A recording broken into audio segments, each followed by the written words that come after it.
Yu Hyun lay on the ground, gravely wounded. The cursed demonic spear had pierced his abdomen, and no potion or healing skill could mend such a wound. Only an elixir might stand a chance. Right then, Do-yoon and his crew showed up like they owned the place. Do-yoon looked at Yu Hyun and remarked that he could have defeated the enemy alone, even without Yu Hyun's interference. Yu Hyun chuckled weakly in response. When Do-yoon asked what was so amusing, Yu Hyun said it was exactly what he expected him to say. Yu Hyun looked at a nearby civilian, recalling how he'd fought tooth and nail to survive, even teamed up with the reckless Do-yoon. And here he was now, saving someone else only to end up dying himself. Gathering what little strength he had left, Yu Hyun asked Do-yoon if he had an elixir. Do-yoon confirmed he did. Yu Hyun then pointed out that Do-yoon wasn't planning to use it on him. Do-yoon didn't hesitate. That elixir was too precious to waste on Yu Hyun, who clearly didn't make the VIP list. Some sacrifices just weren't worth it. Hearing that, Yu Hyun's thoughts spiraled into despair. He cursed the twisted world around him. The higher beings of the heavens watched humans suffer for amusement. They created trials, gave out rewards, and found Do-yoon's cruelty entertaining. No one cared about someone like Yu Hyun. No gods, no humans. No one ever had. With his dying breath, he spat curses at the gods, the world, and that fucking useless piece of shit Do-yoon. Do-yoon then asked him a single question. Why did he intervene? All Yu Hyun ever did was gather intel and observe. So why now? Yu Hyun didn't sugarcoat it. He was fucking exhausted. Sick of playing survivor. Sick of being life's punching bag. And really sick of pretending this shit was worth the effort. His tank was empty, and frankly, the world could rot for all he cared. Suddenly, a teller descended from the sky. These celestial intermediaries watched silently from above, guiding humanity down paths that led to ruin. They had long sold out humankind to the divine spirits. Yu Hyun caught the teller's grin. Of course the bastard was amused. Humanity's suffering was just prime-time entertainment for these dickheads. Ratings must be fantastic tonight. The teller addressed everyone, declaring that the next trial awaited and that the end was near. With a chilling calm, he urged them all to do their best. Yu Hyun shot Do-yoon a withering glare, the universal signal for him to take his dollar store Avengers and get the hell out. One of Do-yoon's companions grew angry, but Do-yoon brushed it off, telling her to ignore him. Still lying there, Yu Hyun asked why Do-yoon seemed sad about his death. He wondered if Do-yoon had suddenly changed his mind and planned to use the elixir on him. But Do-yoon said nothing. He simply turned and walked away with his team, leaving Yu Hyun behind. Yu Hyun watched them go. Pain surged through his body once again. He collapsed fully onto the ground, his breathing shallow and strained. In his final moments, a flood of thoughts filled his mind. He finally admitted it. He hadn't just missed the role of the world's protagonist, he didn't even land the lead in his own life. Just a background extra, forever stuck in someone else's highlight reel. Yet even now, as his life slipped away, a small hope burned inside him. If he could be given another chance, if he could erase his regrets, he would rise higher than anyone else. High enough that he wouldn't have to envy another soul, high enough to be proud of who he had become. And with that final hope in his heart, Yu Hyun closed his eyes. Moments later, he found himself in an unfamiliar space, drifting in confusion. His mind raced. Where was he? Was he still alive? That seemed impossible. He had been pierced by the cursed demonic spear. There was no way he could have survived. He opened his eyes slowly, only to realize his body had changed. He was no longer human. Instead, he had taken the form of a celestial creature, one of the Starbean types. Around him floated countless other beings that looked just like him. The scene overwhelmed him. Nothing made sense. Among them appeared a distinct figure, the teller. Unlike those who once witnessed the fall of humanity, this one looked different. The teller stepped forward and began to explain. They were all chosen to serve as tellers for the Celestial Body Inc. Their purpose now was to prove their capabilities. With no time for questions, the explanation ended abruptly. In an instant, all the Starbean-like creatures were sucked into a glowing portal, hurling them directly into open space. The teller's voice boomed again, like a game show host demanding contestants prove they weren't completely worthless. Yu Hyun flailed in the void like a drunk astronaut, because nothing says trust fall like being yeeted into space. Just then, a system window appeared in front of them. At the same time, a powerful energy called Genesis Blessing activated around their bodies. It allowed them to breathe in the vacuum of space. The system began outlining their first mission. Each of them was now a teller, a being whose role was to present stories to the divine spirits. To do so, they had to select a subject, set a goal, and form their first contract. Success would result in promotion as an official employee. Failure would mean death. The time limit, 1 hour. Yu Hyun stared at the message, shocked. A mission had been forced upon them with barely any warning, and if they failed, they would die. As he processed this, his eyes drifted downward. Earth appeared below, intact and undamaged. But that made no sense. Earth had been destroyed years ago. He had died with it. Now he was alive again, as a teller, and somehow he had traveled to the past. He didn't know how it was possible, but he pushed those thoughts aside. He needed to focus on the mission. If this was the past, it must be the time before Earth's destruction. A time when the collectors were still active. Even then, life on Earth was chaotic. Gates had appeared across the globe, unleashing monsters into the world. Collectors were the ones who hunted those monsters. Yu-hyun concluded that he had to choose one of the collectors who had not yet formed a contract. But something about this felt too easy. Collectors required contracts with tellers to receive divine sponsorship, which earned them points. These points were essential for growth and survival. So any rational collector would be desperate to form a contract. It was a perfect mutual relationship. Why did this mission seem so simple then? The system marked Yu-hyun's destination, Seoul, South Korea. He reached for the accept button on the screen. But with no fingers and tiny arms, he couldn't even touch the screen, like a helpless little potato. Just then, something strange happened to him. Meanwhile, the teller observed all the Starbian trainees from above, watching over them like a father. He noted how most of them hadn't even begun to grasp their situation. This round was starting to look just as dull as the last. But suddenly, something caught his eye. Yu-hyun had changed. His celestial body transformed into his real human form. Startled, Yu-hyun realized the change occurred the moment he wished for it. Without hesitation, he pressed the button on the screen. In an instant, his body vanished from the space.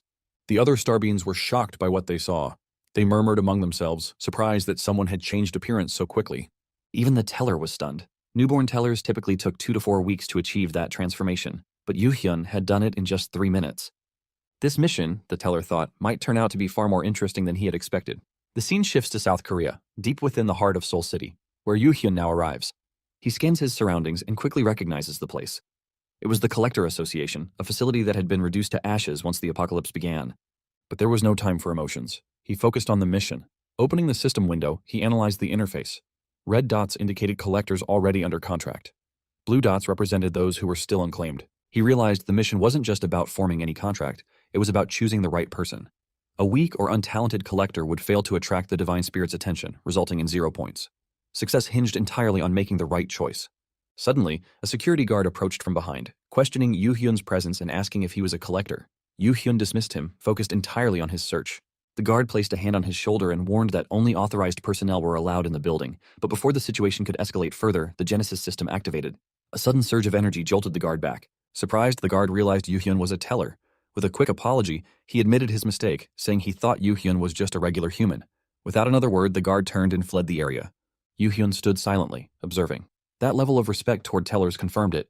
He truly was, in the past. Continuing on, he navigated through the area, eyes fixed on the system window. It showed not only the positions of potential collectors, but also their names and ages. However, none of this data was helpful in determining their capabilities. He couldn't afford to interview every person one by one, there just wasn't enough time. Then something strange caught his eye. Floating just above people's heads were glowing books. No one else seemed to notice them. These weren't a part of the Genesis system. Realization struck him. This had to be his own exclusive skill. He checked the system clock. Time was running low, but he still had a little left. Acting quickly, he reached for one of the books hovering above a nearby man's head and pulled it toward himself. It worked. The book floated into his hands and he could read it. He began scanning the contents and was stunned. The information inside was extremely powerful, an ability that could completely shift the odds in his favor. Elsewhere, the teller watched Yu-hyun like a teacher monitoring that one kid who still hasn't started the exam. Everyone else had already sold their souls like responsible adults, but this idiot was still checking the contract for loopholes. The teller had high hopes, especially after Yu-hyun had transformed so quickly. But now, with only 1 minute remaining, his expectations began to fade. It looked like the mission was as good as over, regardless of how talented Yu-hyun might be. As Yu-hyun continued reading the mysterious book, a deeper understanding began to form. In the mixed world he now existed in, even abstract concepts could take physical form. Myths, legends, heroic tales, and horror stories. Everything once imagined could now manifest as reality. Physical and spiritual realms had fused together to create the fabric of this world. In such a place, even acquiring extraordinary abilities wasn't beyond the norm. The book not only revealed its subjects' powers but also detailed the lives they had lived. Yu-hyun wondered if there might be a book like this about him too, though he didn't expect one. Still, the thought left him slightly disheartened. He also noticed the books came in different colors and pondered their meaning. Upon observing more, he noticed that so far he had only seen bronze and silver books. But he was certain that gold ones existed too. The color represented the quality of a person's life, while the aura surrounding the book indicated their potential. Even if a book appeared bronze, a silver aura meant the person held untapped talent and could grow stronger. This ability to judge collectors before forming a contract gave him a massive advantage. With this realization, he devised a strategy. He would travel to areas filled with blue dots, uncontracted collectors, and search for the one with the highest potential. Without hesitation, he teleported away to begin his search. Moments later, Yu-hyun found himself lying on a road, frustrated. Despite visiting multiple locations, he hadn't found anyone worthy. Time was running out, yet he couldn't bring himself to settle for anything less. Not when he knew that somewhere out there, a golden book existed. He blamed the cooldown time on his teleportation blessing, which prevented him from moving as quickly as he needed. Just then, He stopped a passerby and asked for the current year.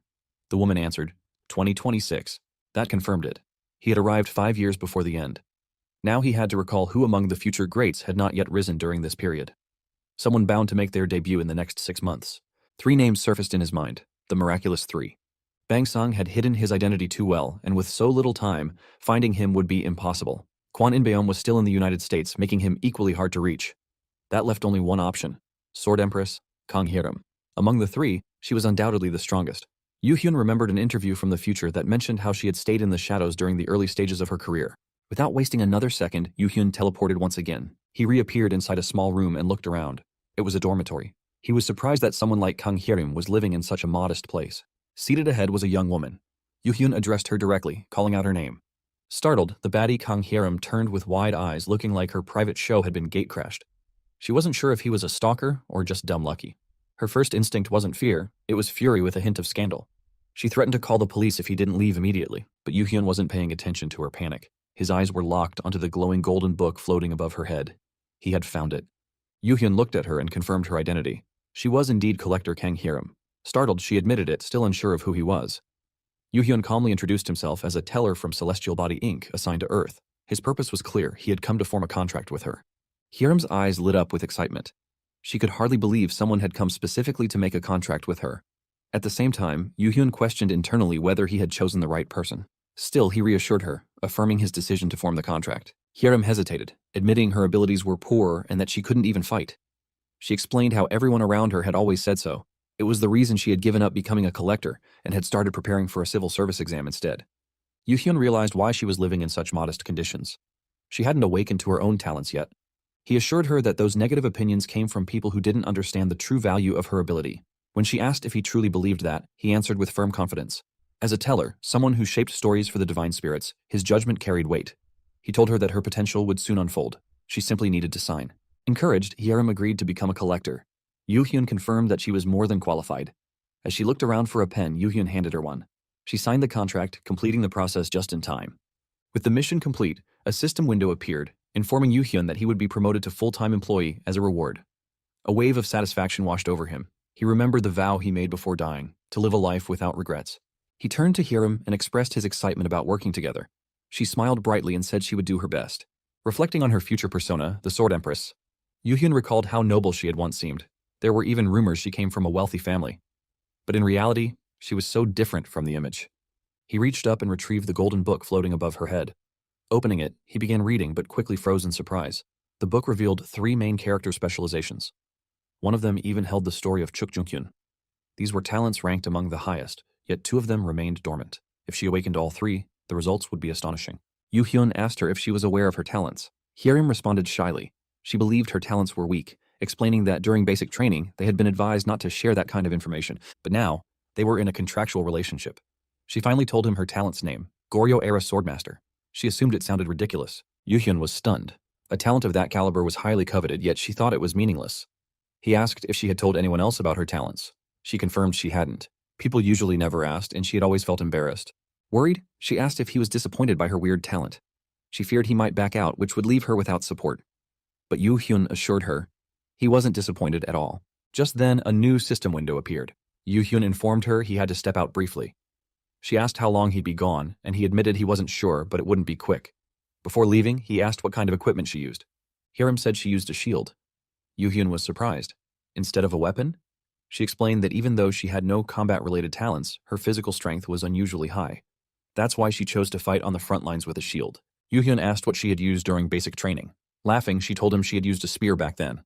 The trainers had recommended it for its long reach and safety. Yoo Hyun realized she had tried everything except the sword. He gave her a final instruction before leaving. She needed to exchange her shield for a sword and find an open space to practice sword swings. When she asked if that was all she needed to do, Yoo Hyun confirmed it. Soon, she would see the true worth of her Goryeo-era Swordmaster talent. With that, Yoo Hyun teleported away. Soon after, Hyerim returned, having exchanged her shield for a sword just as she was told. Holding the blade in her hands, she wondered if swinging it would actually help her learn to use it. She had never handled a sword before. As she began practicing, an unfamiliar sensation flowed through her. It was a strange but stirring feeling she hadn't experienced before. Encouraged by it, Hyerim continued her training, swinging the sword with increasing focus. Moments later, Yoo Hyun teleported back to her location. From a short distance, he observed her movements.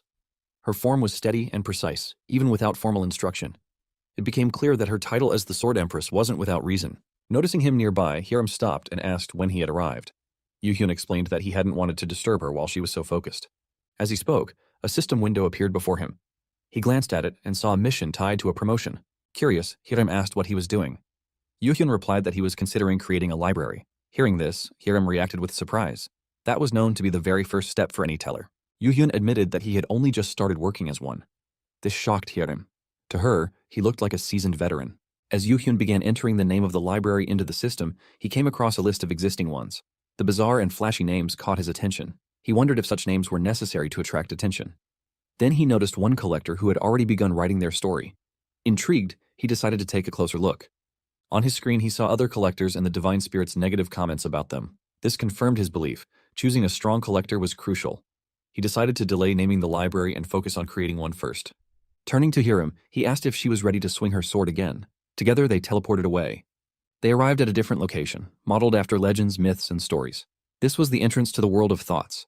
Yu-hyun explained that once a teller formed a contract with a collector, they wrote and displayed stories for the Divine Spirits. Their goal was to present these narratives through the actions of their collectors. He then posed a question to Hiram. Did she know what these stories truly represented? Hiram answered that it must be the life of the character. Yu-hyun agreed partially, explaining that although every story was different, depending on the Divine Spirit's preferences, one genre always attracted the most attention: heroic tales. From now on, Hiram would become the protagonist of such a tale. Still unsure, Hiram asked if she was capable of living up to that. Yu-hyun assured her that she could and promised to make it possible. He led her inside. The place they entered was the Cobalt Mines of the Anvar mountain range. He asked if she was familiar with the kobolds, to which she said she knew a bit. Yu-hyun then tapped the Open Library button on his system screen. With that, his library was created, and he introduced himself as its owner. Looking around, Yu-hyun recognized the same divine spirits who had previously left negative comments. He figured they had come out of curiosity. The system began displaying viewer comments. Their tone was mocking and eager for failure. Despite this, Yu-hyun stayed composed. He informed Hiram that he would now head to the observer's room to present her story to the divine spirits. From this point forward, she would be fighting alone. Nervous, Hiram asked if she truly had to do it by herself. Yu-hyun reassured her. All she needed to do was swing her sword, just like she had during training. Just then, a monster appeared on the scene, causing Hiram to freeze in fear. Her eyes widened and panic began to take hold. Yu-hyun encouraged her to believe in herself, assuring her she could do it. But Hiram couldn't stop trembling. Fear overwhelmed her, and she turned to run. The monster lunged at her, and in the chaos, her foot slipped. She crashed to the ground, terrified, thinking she would die at this rate. Her mind screamed that she had to escape. In that moment, old memories resurfaced, mocking voices echoing in her head. People had laughed at her, ridiculing her as the one with nothing but brute strength. They questioned her talents, dismissed her as someone whose abilities were worthless. They had said a healer would be more useful, and that anyone unable to even form a contract with a teller might as well be a civilian. To them, she was better off attempting the civil servant's exam. Crushed by their words, Hiram found herself wondering if she could continue like this. She feared that if she ran again, she'd prove them right, that she was useless. And if that happened, she wouldn't be able to face Yu-hyun. She decided it didn't matter what became of her. What mattered now was not running away. At that moment, Yu-hyun shouted for her to dodge, but something inside Hiram shifted. Her expression hardened with resolve. Glaring at the monster, she stood her ground. Then, with focused strength, she raised her sword, blocked the incoming attack, and struck back. Her blade cut through the creature with a decisive slash, finishing it in a single motion. All the viewers, along with Yu-hyun, watched in stunned silence. Hiram stood tall, sword in hand, as a powerful thought filled her mind. She would no longer be afraid. Yu-hyun praised Hiram's technique, acknowledging her swordplay. As the monster's body faded, a glowing energy emerged and flowed into Hiram. Watching this, she felt proud of herself and acknowledged her success. Through the system, Yu-hyun congratulated her, affirming his belief in her strength. But he reminded her, the battle wasn't over. This world held countless joys and she shouldn't stop here. He urged her to desire more, to be greedier. Hiram responded with determination, ready to keep going. As she fought more monsters, Hiram reminded herself that it was still too early to feel satisfied. The scene shifted to Celestial Body Inc., where Senior Associate Teller Towden had been keeping an eye on Yu-hyun. He was stunned to see 15 viewers in under an hour. It didn't make sense, even with department support. To him, Yu-hyun seemed like a newbie. The rapid viewer growth felt suspicious, like some dirty trick was involved. He decided to investigate. As Towden examined the footage, his focus locked onto Hiram. Her lack of protective gear and ordinary weapon confused him, yet her strength surpassed any collector he had seen, and she was growing stronger with every second. Yu-hyun, observing Hiram, felt proud. She had adapted quickly to her abilities. He mentally addressed the divine spirits, boasting that this was only her first battle, and yet she was already this capable.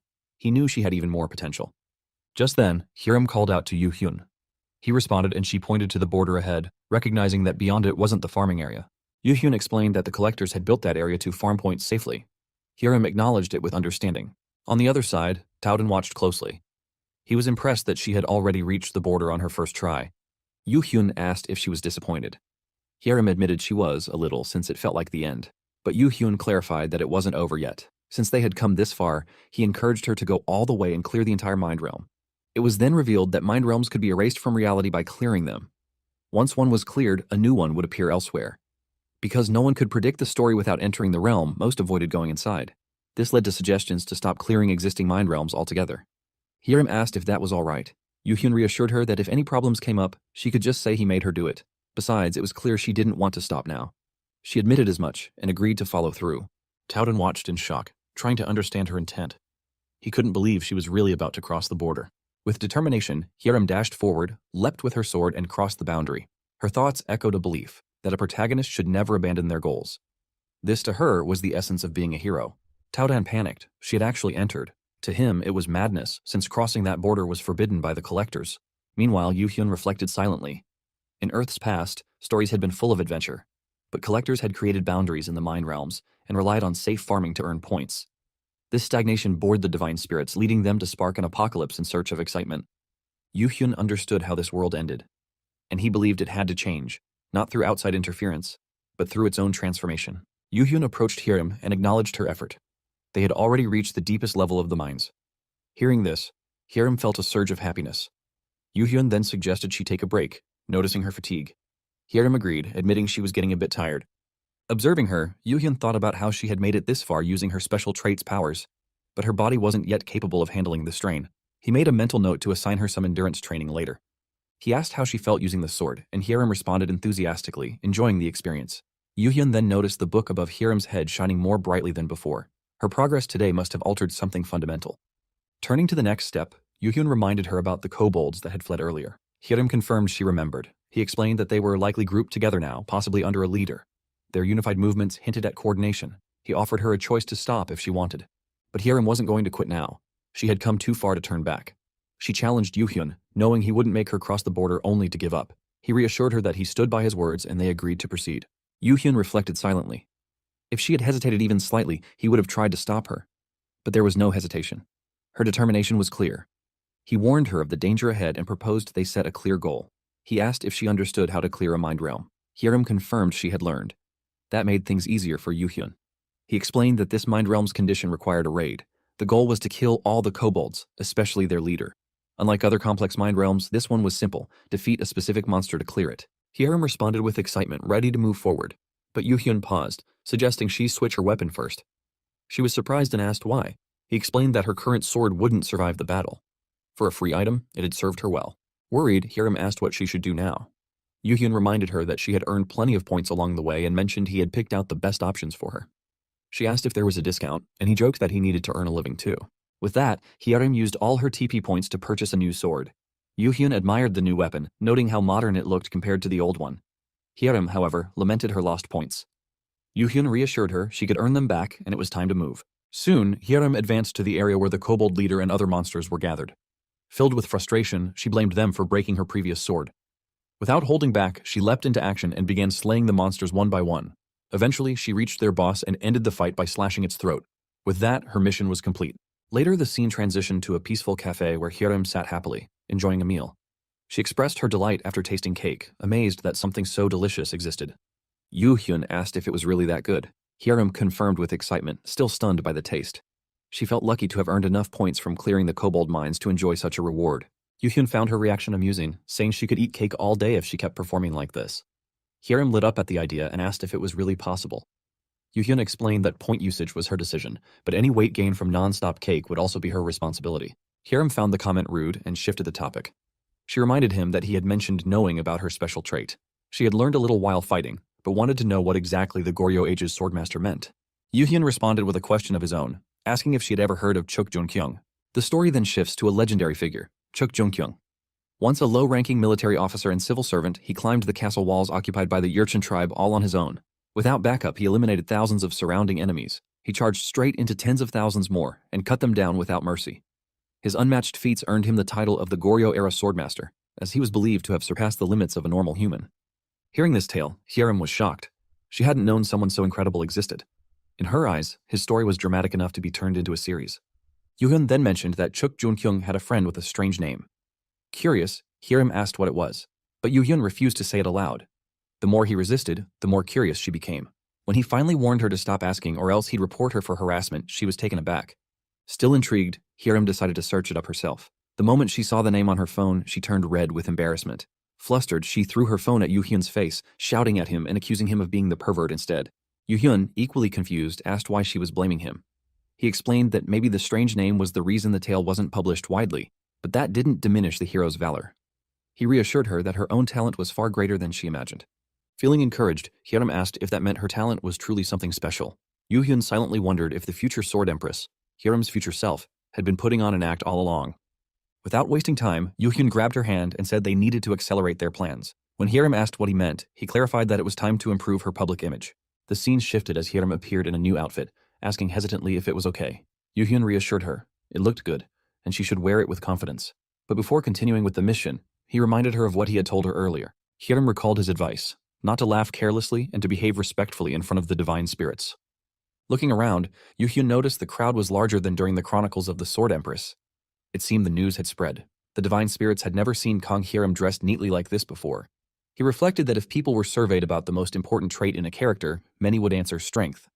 But the second most important trait would bring mixed answers: leadership, survivability. For him, though, the answer was clear. Looks. Hyerim always had a good foundation, but she never truly styled herself until now. Yoo-hyun then turned to Hyerim and said that before she entered the Mind Realm, there was something important she needed to learn.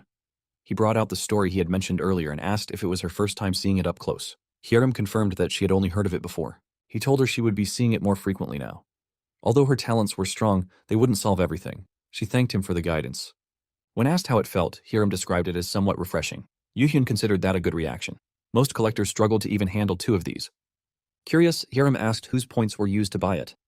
But instead of answering, Yoo-hyun quickly changed the subject and started walking ahead. He said it was time to begin and that they should give the divine spirits a performance worth remembering.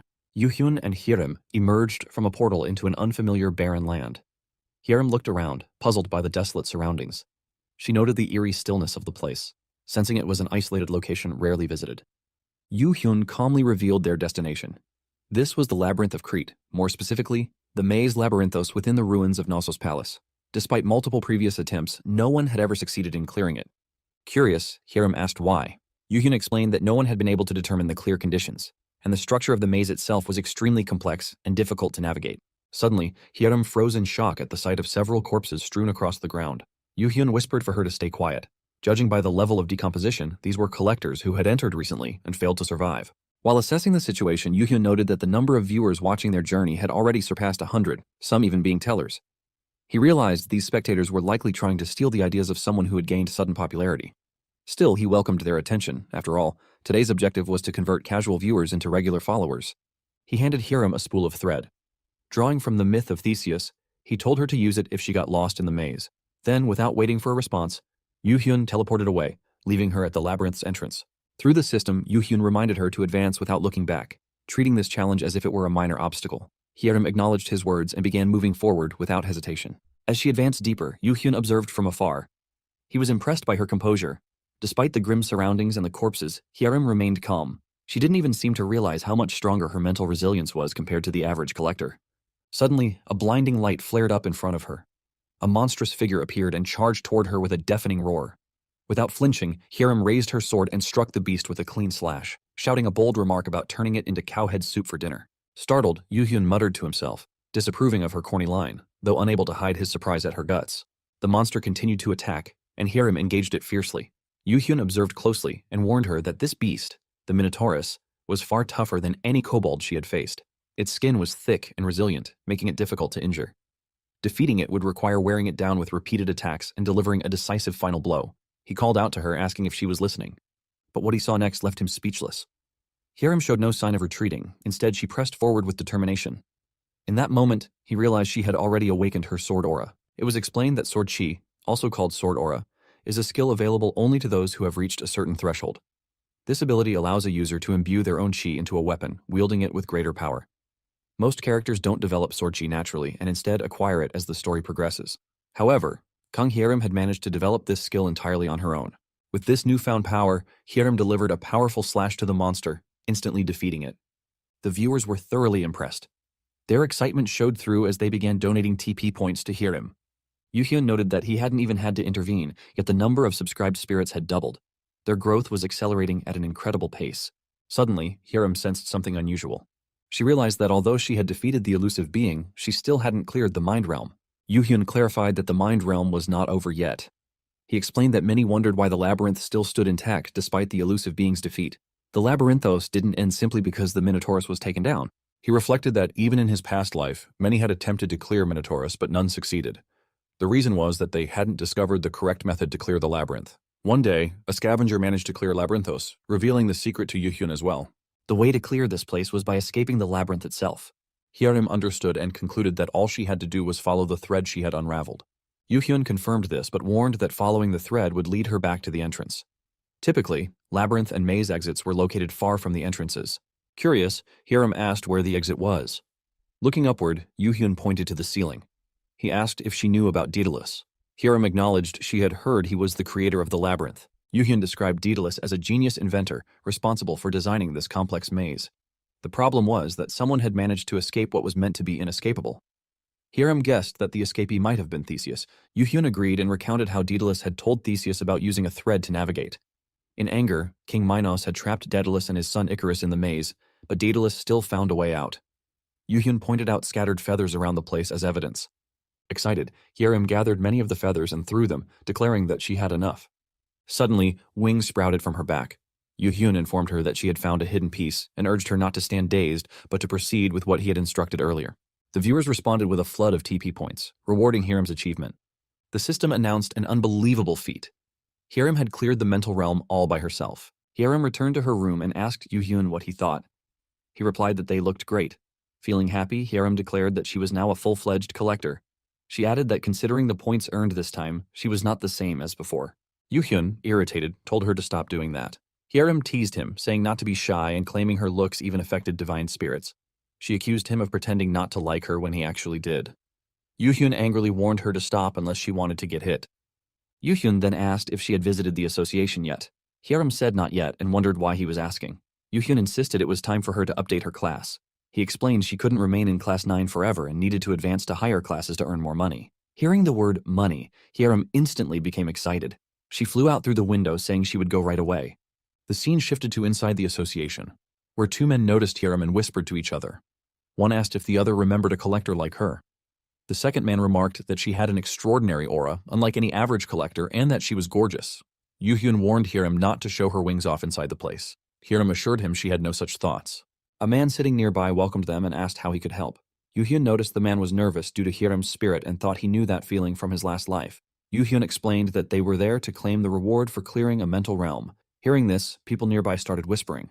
They were surprised, saying they had heard 2 mental realms were recently conquered and doubted the person's ability. They thought such selfishness wouldn't last long despite the fame. The seated man asked if anyone else had accompanied them. Yuhyun said no, that Hyerim cleared it all by herself. The man then asked for her collector class. Yuhyun replied Class 9. The man said he would call the person in charge and ask them to wait. They sat quietly, waiting, when a rude man approached and accused them of being scammers who lied their way in. He mocked Hyerim, calling her a joke for claiming to have cleared a mental realm, and demanded to know where she thought she was. Hyerim remained silent, which only angered the man more. He mocked the idea of a mere Class 9 collector clearing a mental realm and asked if she was ignoring him. Yuhyun apologized on her behalf, stating she didn't want to talk to the rude man. The man then confronted Yuhyun, questioning who he was and accusing him of interfering between 2 collectors. Yuhyun said he preferred to be called her colleague rather than manager. The rude man accused Yuhyun of being a con artist too and warned him to leave the association or get beaten up. Yuhyun refused to back down, warning the man that Hyerim could be fierce and he should be careful. Enraged, the man charged at Yuhyun to hit him. At that moment, Hyerim stood up and grabbed the man's hand. The man told her to let go while he was being nice. Without hesitation, Hyerim angrily slammed the man to the ground. Yuhyun told the man that he had been warned to be careful. The jerk lay on the ground, stunned and confused. He clearly remembered reaching out his hand but couldn't believe he had been overpowered by such a small woman. Furious, he stood up and rushed toward Hyerim, aiming to punch her. But before he could strike, Hyerim threw him back to the floor and twisted his arm. Onlookers whispered in shock, noting he had lost again. They were surprised, wondering how someone ranked Class 7 could be defeated so easily even if he had let his guard down. Still seething, the man glanced at Yu-hyun, suspecting he had orchestrated everything from the start. Fueled by rage, he pushed himself up with force. The crowd gasped, realizing he was serious about continuing the fight inside the association. Whispers spread, questioning if he had lost his mind. He shouted at Yu-hyun, claiming he couldn't forgive him and threatening to wipe the smirk off his face. But before he could act further, Hyerim delivered a powerful kick to his back, silencing him instantly. Yu-hyun watched closely, acknowledging that Hyerim had mastered the heavy-weighted body technique all on her own. He had chosen her because of her notorious title, the Sword Empress. But now she was exceeding even his expectations. Spectators nearby were stunned. Despite the man using aerial arts, he still couldn't rise. They began to wonder if Hyerim truly was just Class 9. Suddenly, a bodyguard arrived, demanding to know what was going on and reminding everyone that fighting inside the association was prohibited. He ordered the group to move aside and asked who was responsible for the commotion. Yu-hyun observed the delay in their intervention and suspected that someone higher up had told them to wait for the right moment. Another man then arrived, asking what the fuss was about. He questioned whether they thought the association was a joke to be fighting inside. Yu-hyun asked if he was the person in charge. The man confirmed it and asked who Yu-hyun was. Yu-hyun introduced himself as the colleague of the person involved in the incident. The man repeated his words in disbelief, and Yu-hyun explained that there seemed to be a misunderstanding. He clarified that it wasn't a fight, but a slight conflict of opinion. The other person had acted out on his own, forcing Hyerim to respond in self-defense. The man asked if this entire scene was simply apprehension. Yu-hyun confirmed it and pointed out that Hyerim didn't have a single injury. Her peaceful expression clearly showed she hadn't been in a real fight. They had merely restrained someone who caused a disturbance. Yu-hyun added that if anything, the association should be thankful. Bystanders supported his statement, agreeing that it was the other man who started everything. The man in charge admitted his misunderstanding and offered an apology. Yu-hyun then reminded him that Hyerim still needed to receive the reward for clearing the mind realm and asked when the person in charge would appear. The man revealed that he was that very person. He explained the delay was due to a backlog of work, but acknowledged the recent fight. He offered to attend to them separately and asked if they had time. Yu-hyun agreed, telling Hyerim that it was enough for now. Internally, he noted that while Hyerim's debut as a collector had been nothing short of magnificent, the real journey was only just beginning.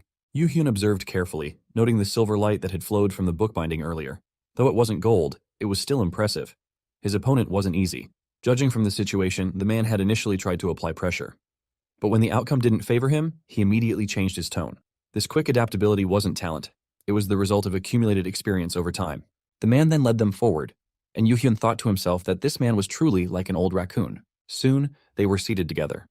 The man introduced himself as Choi Jung-mo and explained that although his role might seem minor, it carried significant responsibility within the association. Yu-hyun and Hyerim introduced themselves in return. Jung-mo acknowledged what he had heard, that the two of them had cleared the mind realm. Yu-hyun corrected him, clarifying that it wasn't both of them, but Hyerim alone who had accomplished the feat. Surprised, Jung-mo remarked that clearing it solo was even more unbelievable. Yu-hyun confirmed that everyone thought the same until they witnessed her strength firsthand. Curious, Jung-mo asked what exactly they wanted. Yu-hyun responded bluntly, saying they only sought the rightful rewards for clearing the mind realm. He questioned whether the association even planned on giving them. Jung-mo admitted that he wasn't solely responsible for approving such decisions. Yu-hyun pointed out the contradiction. After all, Jung-mo had brought them in as if he were in charge. Jung-mo apologized, claiming it was the nature of how things worked. Yu-hyun repeated his name and stated openly that he had suspected from the start that the association wouldn't reward them fairly. Jung-mo, taken aback, questioned that claim. But Yu-hyun urged him to stop hiding behind polite words. The truth was clear. They didn't want to give the rewards, and there was no point pretending otherwise. The narrative shifted, revealing the deeper reason behind the association's inaction. Without clearing existing mind realms, no new ones would form. The government preferred maintaining the status quo. Both the association and collectors accepted this setup. It allowed safe farming and minimized work for everyone. Jung-mo admitted they had disrupted that fragile, unspoken agreement. Their actions had challenged the system itself. Yu-hyun countered by pointing out the true purpose of the mind realm. It was meant to tell stories to the divine spirits and prove the worth of collectors. But current practices violated that core principle. Jung-mo defended their stance, explaining that analyzing a new mind realm required significant manpower and money, along with the risk of deaths. So, by leaving the mind realm untouched, they were actually protecting lives. Yu-hyun found the excuse impressive but hollow. Jung-mo asked whether they'd take responsibility if others died due to their actions. Yu-hyun dismissed that logic. As collectors, they were simply fulfilling their roles. Expecting them to take responsibility, especially without even receiving rewards, was absurd. Whether people lived or died depended on their fate and abilities.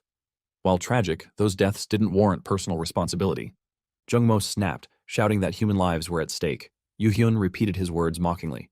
Inwardly, he found the sentiment laughable. He questioned how many lives had already been lost due to the association's inaction. He then addressed the core issue. While deaths during a mind realm clear were unfortunate, doing nothing out of fear solved nothing. That was why they acted. Current collectors had grown weak and complacent. They no longer challenged themselves for fear of failure. Jungmo asked if Yu Hyun truly believed he was different. Yu Hyun declared that yes, they were. Unlike the rest, they didn't run or hold others back. Jungmo scoffed at the idea that they deserved rewards just for being different. He stated that nothing would change regardless of what they said. That was how society worked, and the system wouldn't bend.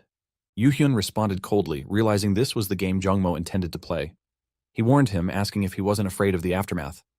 Jungmo laughed, questioning what two individuals could possibly do alone. Yu Hyun repeated his words. Just the two of them? That might be how it looked. But the real question was, how would others respond? Jungmo asked who he meant by others. In that moment, countless system windows began to appear before him. Stunned, Jungmo stared in disbelief. Yu Hyun finally introduced himself. He was Kang Yu Hyun, the storyteller of Celestial Body Inc., and now Choi Jungmo had officially stepped into his library. Jungmo's thoughts raced. He had assumed Yu Hyun was merely a manager overseeing a collector, but now, his humble demeanor, his calculated care toward the collector, and his skilled negotiation revealed something else entirely. Unlike those arrogant tellers who mocked humans, this man stood far above them. Jungmo realized this wasn't a sudden reaction. Yu Hyun had been acting with the entire situation in mind from the beginning. There was no excuse that could undo what had already unfolded. If the association's image took a hit and rumors spread among the divine spirits, it could affect every collector affiliated with them. A solution had to be found. Something clean, something quick. Jungmo glanced at Yu Hyun. Yu Hyun offered a faint smile, and Jungmo's anxiety deepened. His entire body trembled under the pressure. Then Yu Hyun calmly praised Jungmo's sharp judgment. Internally, Yu Hyun had hoped Jungmo would have been more foolish. If he had acted stubbornly or disgracefully, Yu Hyun could have taken even more from him. But it seemed Jungmo had enough sense not to fall into that trap. Accepting the situation, Jungmo finally asked what Yu Hyun wanted. Yu Hyun reminded him that everything had already been explained. Jungmo responded, agreeing to provide a proper reward for clearing the mental realm. In addition, he offered an extra reward as an apology for his earlier behavior. Yu Hyun replied that such generosity wasn't necessary, but turning it down would be impolite. Addressing the divine spirits, he reasoned that just this once they could overlook the offense, given Jungmo's sincerity. As he read the system interface, Yu Hyun reflected. Even if 99 were satisfied, there could always be one who wasn't. Taste was subjective, but that didn't mean he'd allow that one dissenter to disrupt things, especially not when they were trying to shape the library's future atmosphere. In the end, everything had turned out reasonably well. Yu Hyun stood and reminded Jungmo to make the deposit by the end of the day. Jungmo agreed to handle it. Before leaving, Yu Hyun added that there was nothing strange in his request. He simply wanted Jungmo to locate someone. Curious, Jungmo asked who he was looking for. Yu Hyun gave the name, Choi Do-yoon. He wasn't sure if Do-yoon was officially a collector. All he knew was that the person would be around 18 or 19 years old, standing at approximately 184 centimeters tall, with a face handsome enough to rival a celebrity's. Yu Hyun admitted it begrudgingly, but emphasized that any leads would be appreciated. The information could be sent through the Genesis network. Jungmo inquired if there were any other identifying traits. After a moment of thought, Yu Hyun added one final detail. Do-yoon was incredibly rude. After stepping outside, Hyerim finally exhaled in relief, admitting that the tension had nearly killed her. Yu Hyun acknowledged how well she had held herself together. She explained that she had been desperate not to make a single mistake and had put on an act with all her might. Yu Hyun told her that since such situations would be frequent, it was better for her to get used to it. Hyerim asked if she could just act naturally instead. Yu Hyun reminded her of how everyone had been buzzing about her earlier. Her performance had worked perfectly, and people now saw her as charismatic and intelligent. Yu Hyun pointed out how amazing that impression was. He added that people were probably admiring her beauty and charm after her display. He urged her not to let the hype die down and to ride it to the end. He painted a picture of her becoming famous, surrounded by praise and wealth, enjoying life. Thinking about that future, Hyerim began to smile. Then she declared that since their work for the day was over, she would treat him. After all, she was now a rising star. Yu Hyun quickly shattered that idea, reminding her they still had other matters to deal with. When Hyerim asked what those matters were, he brushed it off as nothing serious. But at that moment, he sensed something unusual. Noticing the shift, Hyerim asked what was wrong. Yu Hyun said something urgent had come up. He assured her he'd be back soon and teleported away. Now airborne, Yu Hyun soared through the sky when someone suddenly appeared behind him. Turning around, he asked who the man was. The stranger scoffed, calling him an impolite brat, and wondered aloud what Argyle saw in Yu Hyun to personally summon him. He introduced himself as someone from the Pentagram Division, saying he had come to offer Yu Hyun the honor of joining. Yu Hyun, unamused, demanded once again to know his identity. The man introduced himself as Jin Pung, a senior member of the Pentagram Division. Yu Hyun calmly asked what business he had with him. Jin Pung was enraged by Yu Hyun's tone, calling him insolent and arrogant. He lashed out, offended by the way Yu Hyun addressed a senior.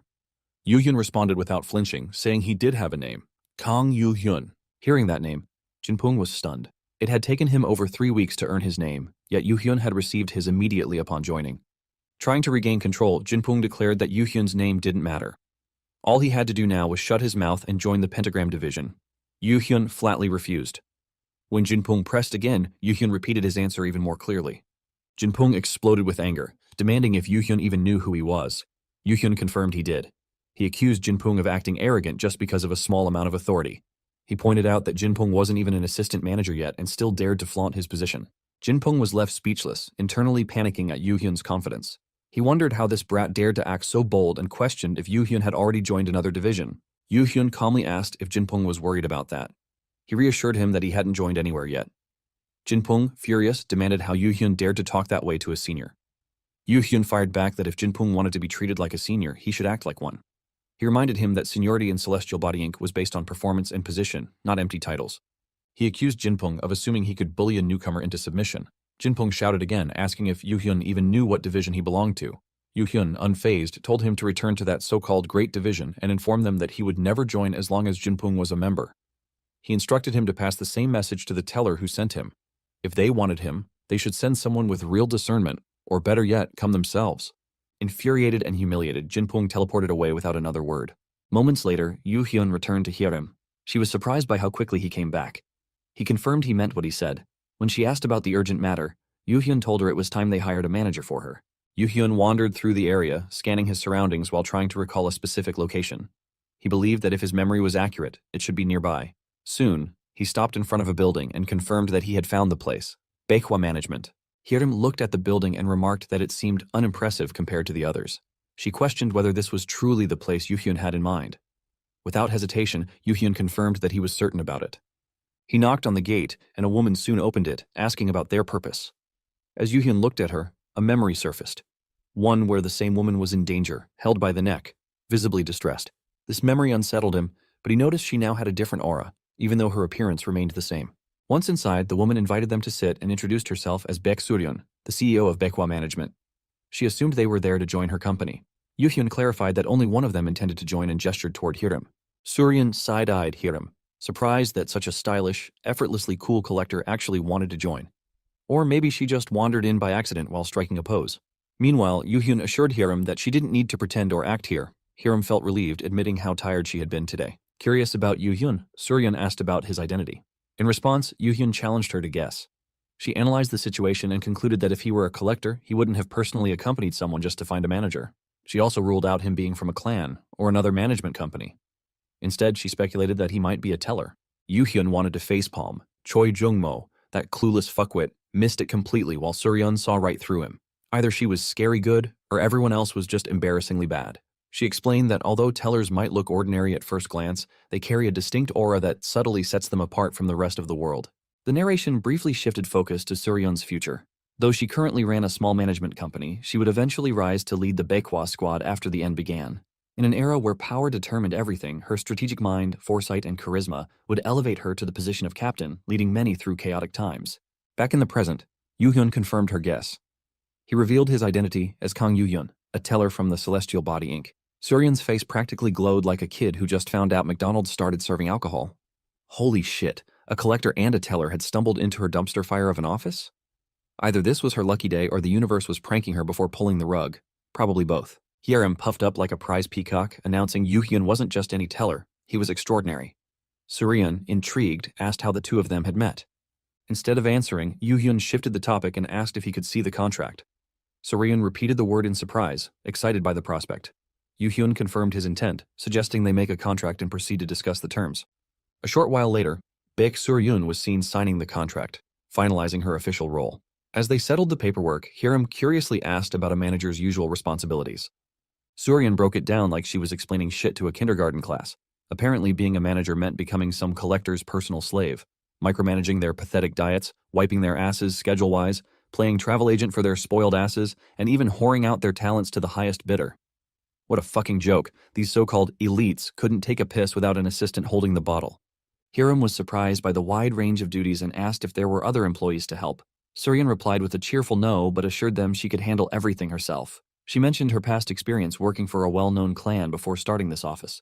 However, her tone shifted briefly to a more somber one as she admitted that she even intended to do the driving, but lacked the funds to purchase a vehicle after setting up the office. Yoo-hyun, intrigued, asked if she could drive. Suryan flexed her qualifications like a LinkedIn profile on steroids. First-class license, heavy vehicle permit, forklift certified, and welding skills. Basically auditioning to be the Mary Poppins of the supernatural world, practically perfect in every fucking way. Just trust her. She's basically the Swiss Army knife of mismanagement. If useless skills were currency, she'd be a fucking billionaire. Yoo-hyun reassured her there was no need to worry. He would personally handle the selection of mind realms, character recruitment, and scheduling matters. Since Hiram's name had yet to be officially recognized, Suryan's duties wouldn't begin immediately. Still eager to help, Suryan asked if there was anything she could do. Yoo-hyun replied that for now, there wasn't, but something would likely come up soon. As he considered Hiram's future growth, Yoo-hyun thought to himself that they would need to pursue something big very soon. When that moment arrived, Baek Suryan would be so occupied she wouldn't even have time to sleep or rest. He then told her they would get in touch when the right moment came. Suryan accepted that and wished them a safe journey back. Before leaving, Yoo-hyun asked her if she had a dream. This sparked a memory from his previous life. A quiet moment during the chaos where he had once asked her what she would do once the tribulation ended and the world returned to normal. She had replied that life hadn't been good even before the end. But if she had to think about what she wanted to do afterward, she had something in mind. Back in the present, Suryan smiled and said she just wanted to make a ton of money. Hearing this, Yoo-hyun smiled inwardly, recognizing her as the same Baek Suryan he had always known. As they walked away from Baekwa management, Yoo-hyun reflected on something quietly. There was a reason why Suryan had naturally gotten along with Hiram. Their chemistry felt too smooth to be mere coincidence. Hiram, sensing the same connection, voiced her thoughts. She remarked how it already felt like she and Suryan had known each other for years, despite just meeting. She wondered if they might have been best friends in a previous life. Yoo-hyun reassured her that it wasn't strange at all. Elsewhere, Jinpung was fuming with frustration. He couldn't believe that someone had told him, an elite member of Pentagram, to back off. He grumbled about the blatant lack of respect, vowing to get revenge on that arrogant guy. But he knew that man was protected by Genesis' blessing, which made things complicated. Still, he searched for a loophole and suddenly remembered something. A solution existed. An alternate path he could exploit. 1 week later, a large crowd had gathered at a specific location. Among them were Yoo-hyun and Hiram, standing amidst the buzz. Hiram glanced around, noting how many people had shown up. She questioned whether this mind realm was more dangerous than usual. Yoo-hyun confirmed it. This mind realm was different, far more unique and treacherous. It opened only once every 3 months, and once someone failed inside it, they could never enter again. It was a rare opportunity wrapped in high risk. Hiram asked why he had chosen such a perilous place for today's entry. Yoo-hyun reminded her of her purpose. She became a collector to succeed. He shared that his own goal was no different. Though he was a teller, he too desired success, craving a position higher than anyone else. He acknowledged that Hiram's goals might be personal and rooted in her desires, but emphasized that there was nothing wrong with that. However, he warned that weak or uncertain ambition only served as a shackle. If she truly wanted something, she would need the resolve to chase it, even if it meant enduring broken bones and torn flesh. He asked if she had the confidence to withstand that level of sacrifice. Just then, the mind realm began to open before them. Yoo-hyun turned to Hiram and told her that an answer wasn't required immediately, but eventually, she would have to give one. Not just for him, but for herself too. Inside his room, Yoo-hyun sat silently, watching a war unfold through his system interface. On the battlefield, soldiers shouted as they fought, determined to stop the enemy and punish the invading Ottomans. The chaotic images triggered memories from Yoo-hyun's past life, stirring emotions he had long buried. He remembered the vow he made. He wouldn't let the same tragedy happen again. About a week earlier, during a meeting with Celestial Body Inc., a senior teller warned Yoo-hyun about the upcoming ceremony. This entry ceremony would coincide with the invitation ceremony of the Divine Spirits. Yoo-hyun was taken aback, wondering if entry into such a sacred realm was even possible. The teller reassured him. Although several renowned divine spirits would be present, the ceremonies would be held in separate rooms, so there would be no direct encounter. Later, standing by the window, Yoo-hyun quietly observed the unfamiliar surroundings of Celestial Body Inc. As the most famous among the top 3 teller organizations, its grandeur surprised him. It was his first time there, and it felt overwhelming. Just then, a starbeam approached and questioned why Yoo-hyun wasn't enjoying the banquet like everyone else. Yoo-hyun studied the stranger, noting the horns, and found the man's presence strange. The starbeam, irritated, accused Yoo-hyun of acting superior because of his early transformation. He warned Yoo-hyun not to underestimate him and promised to catch up soon before walking off. As more people began arriving and heading toward the banquet, Yu Hyun quietly observed from a distance. He realized they weren't there just to enjoy the event. These guests were likely evaluating the first missions of new recruits, hoping to scout talent into their departments. This place had become a battleground, not of violence, but of fierce recruitment. Yu Hyun wanted no part in that chaos and planned to slip away unnoticed. Before he could leave, someone recognized him as the newcomer who had transformed right away. A few more followed, offering him a position in their finance department. Surrounded and overwhelmed, Yu Hyun looked for a way out. That's when he noticed someone standing quietly in the distance. He walked toward the person and greeted him, asking why he hadn't spoken up earlier. The man, seemingly distracted, apologized. Yu Hyun took the chance to lead him outside, using the moment as an escape from the crowd. Once outside, Yu Hyun thanked him for playing along. The sudden help had allowed him to escape unnoticed. But the man remained silent. Yu Hyun found the lack of response odd and started to walk away, thinking the man must be busy. Then came an unexpected question. The man admitted he had hidden himself using a disguise, ensuring no teller could see him. Yet Yu Hyun had spotted him. He wanted to know how. Startled, Yu Hyun turned around. His instincts warned him. This man was dangerous. When asked what he wanted, the man claimed it was mere curiosity. He had no intention to cause harm, at least, not yet. But he pressed again, demanding to know how Yu Hyun had seen him. Yu Hyun responded calmly. He hadn't seen the man directly, but had noticed a black book floating in the air. Focusing on the book had revealed the man. It was a unique ability. His sharp perception allowed him to see what others couldn't. He admitted to being unsure at first, but after confirming no one else had noticed the figure, he acted on that insight. The man seemed doubtful. Yu Hyun insisted on the truth, explaining that he was unlike other tellers. The man acknowledged the difference and accepted Yu Hyun's sudden approach. Then, with a faint smile, he suggested they make a bet. Yu Hyun asked what kind of bet. The man explained it simply. Yu Hyun had to guess his identity. If he guessed right, he would receive a fitting reward, but if he guessed wrong, then Yu Hyun would have to take responsibility for disrupting the man's entertainment. Yu Hyun could sense the man's confidence. He was certain Yu Hyun wouldn't guess his identity. But that was fine. All Yu Hyun needed was a glimpse at his book. Reaching out, he tried to open it, but the book didn't budge. No matter how much strength he applied, it remained sealed. Yu Hyun realized with growing unease that this man's power was overwhelming. The book was untouchable. In that moment, a past conversation with a teller echoed in his mind. In the mixed world, one couldn't act beyond their level. The power of the story itself restricted such attempts. Even among powerful beings, order was enforced. The teller had mentioned that renowned divine spirits would be present, but they wouldn't be in the same room as the new initiates. Yu Hyun began piecing things together. If the man before him had such overwhelming strength, could he be one of those divine spirits? His thoughts turned to the 5 greatest divine forces: Eden's heaven, Asgard's Eisensoidner, Hermopolis Ogdoad, Olympus Pantheon, and Pandemonium. These realms housed the highest-ranking entities of all stories. A suffocating, ominous energy surrounded him now. The book looked sinister.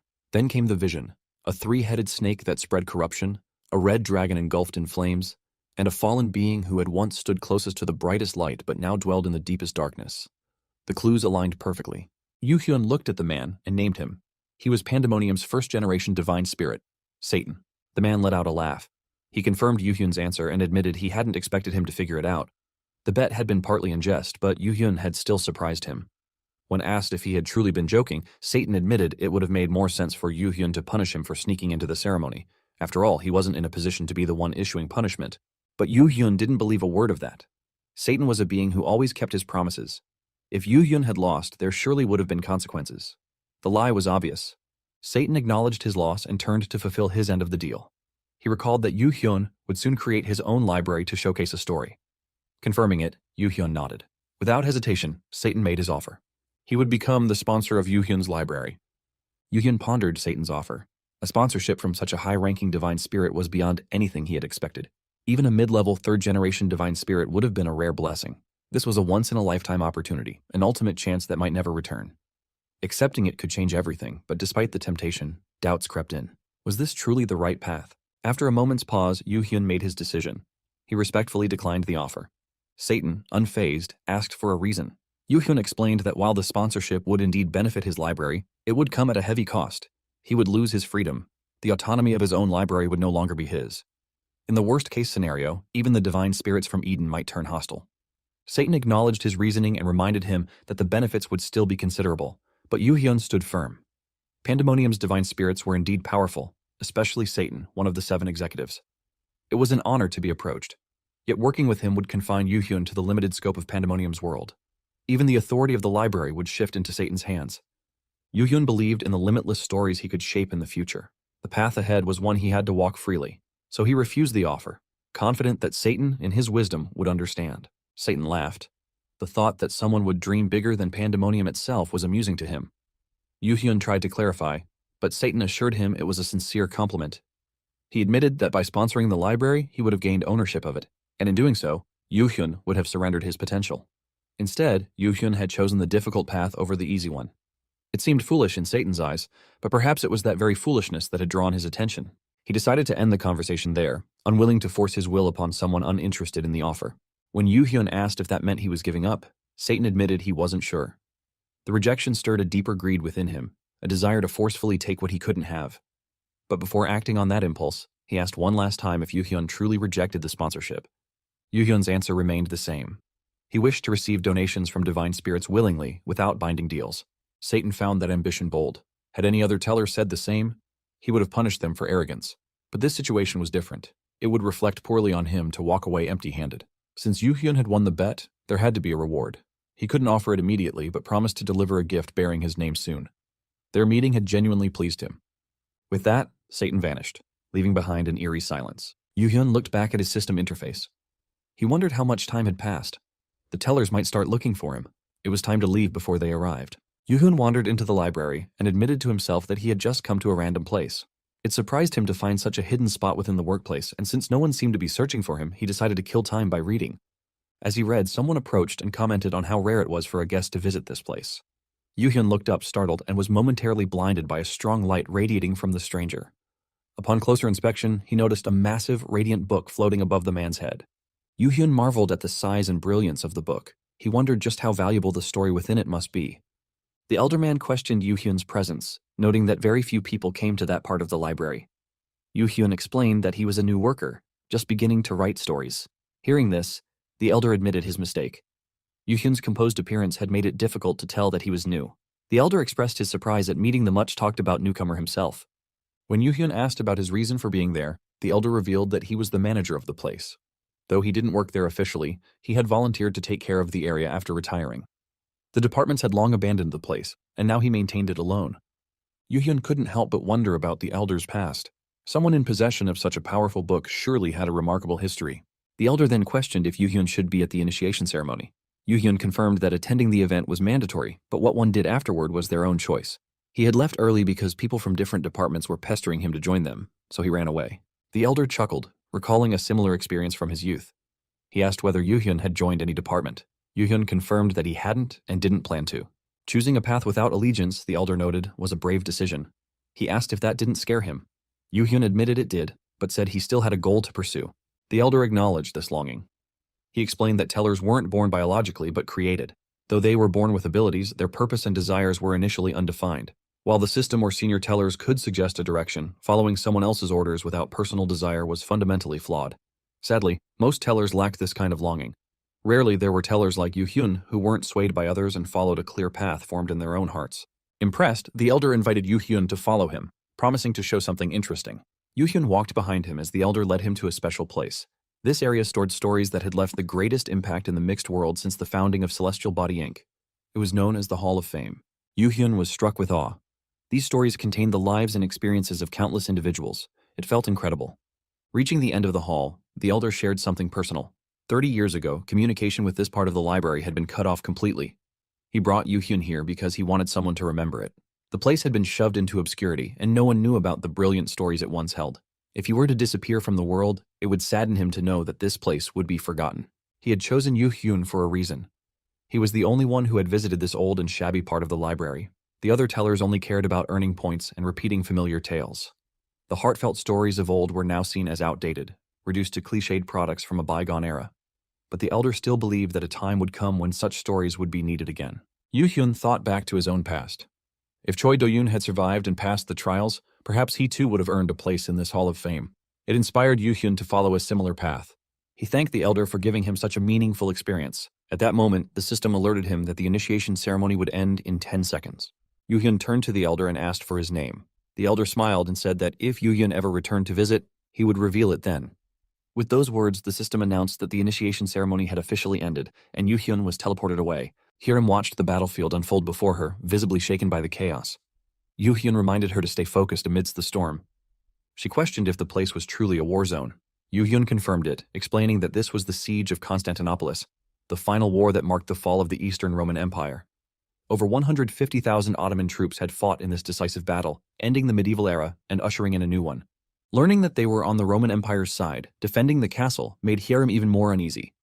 Yu-hyun confirmed it, knowing the importance of this moment. In his previous life, Kang Hyerim had awakened her powers here for the first time, earning the title of Sword Empress. For the current Hyerim to unlock the rest of her potential, this event was crucial. Hyerim asked if Yu-hyun was truly seeing what she was seeing. He confirmed, observing everything clearly. She expressed doubt, wondering if they could even win. With so many collectors present, she had assumed things would be easier. But she realized how wrong she was. Yu-hyun clarified the scale of the challenge. Even 500 collectors wouldn't be enough. The defense force numbered only 7,000, while the attackers stood at 150,000. And that was just the frontline force. If the support troops were counted, their numbers would rise to nearly 300,000. Hyerim questioned whether they stood any chance at all, and why so many collectors had chosen to come here. Yu-hyun explained the reason. Over 2,000 divine spirits were currently watching the battlefield. It wasn't just about the library. It was a rare chance for everyone involved to demonstrate their strength before a massive divine audience. Even the divine spirits themselves benefited, gaining insight into collectors previously unknown to them. Yu-hyun was certain that divine spirits from other libraries were also observing Hyerim with interest. Hyerim realized that clearing the mind realm wasn't the actual goal. Everyone was here chasing their own opportunities. Yu-hyun understood it clearly. Tellers used such chances to promote their libraries to divine spirits from other systems, seeking to grow in reputation and influence. But failure had its cost. Those who couldn't prove their worth risked losing their divine spirits to rival libraries. Even so, he believed they should approach the challenge differently. They would aim to clear the mind realm, backing off only if it became too dangerous. But they still needed to show they were willing to fight. In his thoughts, Yu-hyun recalled that the original Sword Empress had failed to clear this battlefield. Though she had survived longer than anyone else, even she fell in the end. But now, the current Hyerim had caught up to that legendary status. That alone made it worth attempting. If there was even the slightest chance they could succeed, they had to take it. As the battlefield tension thickened, a man approached Hyerim offering an alliance. He proposed they team up to showcase their abilities and share the rewards. When she ignored him, his companion, a woman, scoffed at Hyerim's attitude, accusing her of arrogance for clearing a few mind realms alone. Dismissing her as disrespectful, the two walked off. Hyerim held back her frustration. She recognized their intentions weren't sincere, they only wanted to use her. Still, she stayed calm, for Yu-hyun's sake. Suddenly, the emperor appeared before them. Introducing himself as Konstantinos Dragasis Palaiologos, the rightful emperor of Rome, he thanked the brave mercenaries gathered to protect their homeland. Hyerim instantly recognized him as an illusion crafted for this realm, yet his presence felt remarkably real. With preparations complete, the defenders and attackers raised their war cries.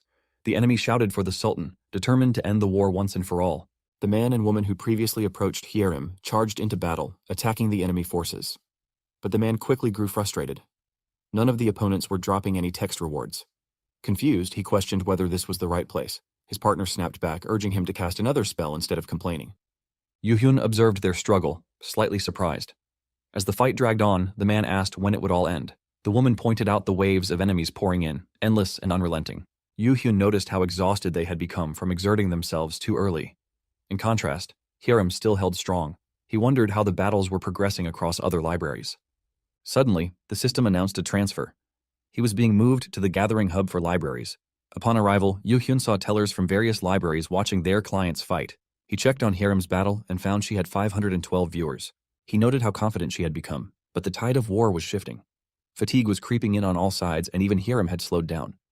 Though she still seemed stable, Yu-hyun feared that soon she too would be pushed to her limits. If she were ever cornered, he wondered what choice she would make. At that moment, a loud blast erupted behind Hyerim. Yu-hyun identified it immediately: the Orban cannon. Historically, the Ottoman Empire had used this weapon to destroy castle walls, and now it had been fired again. Chaos broke out among the defenders. Cries for reinforcements echoed across the walls. Soldiers rushed to block the opening and stop the enemy's advance. Panic spread. One man asked what they should do, fearing death was imminent. The emperor pleaded for support, appealing to the mercenaries. He asked them to help defend his people and homeland, his voice filled with desperation. Hyerim found renewed hope. She believed that if the collectors joined forces, they could push back the invaders and build a solid defense. But others around her began to falter. Some voiced their surrender, deciding to quit. Many admitted they never intended to risk their lives from the start. Hyerim tried to stop them, urging them not to abandon the defense. But one man snapped at her, dismissing the entire effort. To him, survival was the only goal. He accused her of being naive and unaware of the true nature of this place. According to him, all previous challengers had failed for a reason. The only strategy was to hold on for as long as possible, then run. Still, Hiram protested. She asked what would happen to the soldiers fighting to protect the realm, but the man coldly reminded her. They were all illusions. In anger, he grabbed her collar and shouted. The illusionary nature of the defenders made them meaningless to him. He refused to die for fake soldiers and pushed her aside, telling her to die alone if she wished. Hiram stood stunned. She couldn't believe how easily everyone had given up. Each collector had come here with personal goals, and this battlefield was meant to be the test of that resolve. Now, faced with fear, they were abandoning everything. She questioned herself, uncertain what she should do next. The Emperor stood silently, lost in thought, fully aware of the outcome. He knew all too well that the mercenaries would eventually retreat to their real world, leaving his people to perish. He had witnessed it countless times within this endless cycle of despair. Still, he couldn't stop fighting. Even in a world destined to fall, and even as a being created within an illusion, he refused to watch his people die without resistance. Bound by duty, he resolved to defy fate itself, no matter how many times he faced death. Suddenly, a warrior's shout pierced the air.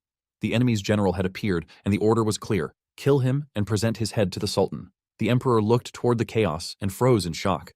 A thunderous impact shook the battlefield. When the dust cleared, the figure standing there was none other than Hiram. Soldiers around her recognized her as one of the earlier mercenaries. Some even questioned if she was Joan of Arc, awestruck by her sudden return. The Emperor, stunned by her presence, questioned why she hadn't fled. The war seemed beyond salvation. But Hiram stood firm. She didn't want to see him die in vain. The Emperor revealed a painful truth. All the other mercenaries had already run for their lives. She then asked if he remembered everything. He confirmed it, explaining that although he was created in this realm, he retained the memories. The real man behind his name likely lived centuries ago. What existed now was just a fragment of that legacy. But Hiram disagreed. To her, they were not illusions. They were living people. That belief had driven her to stay and offer help.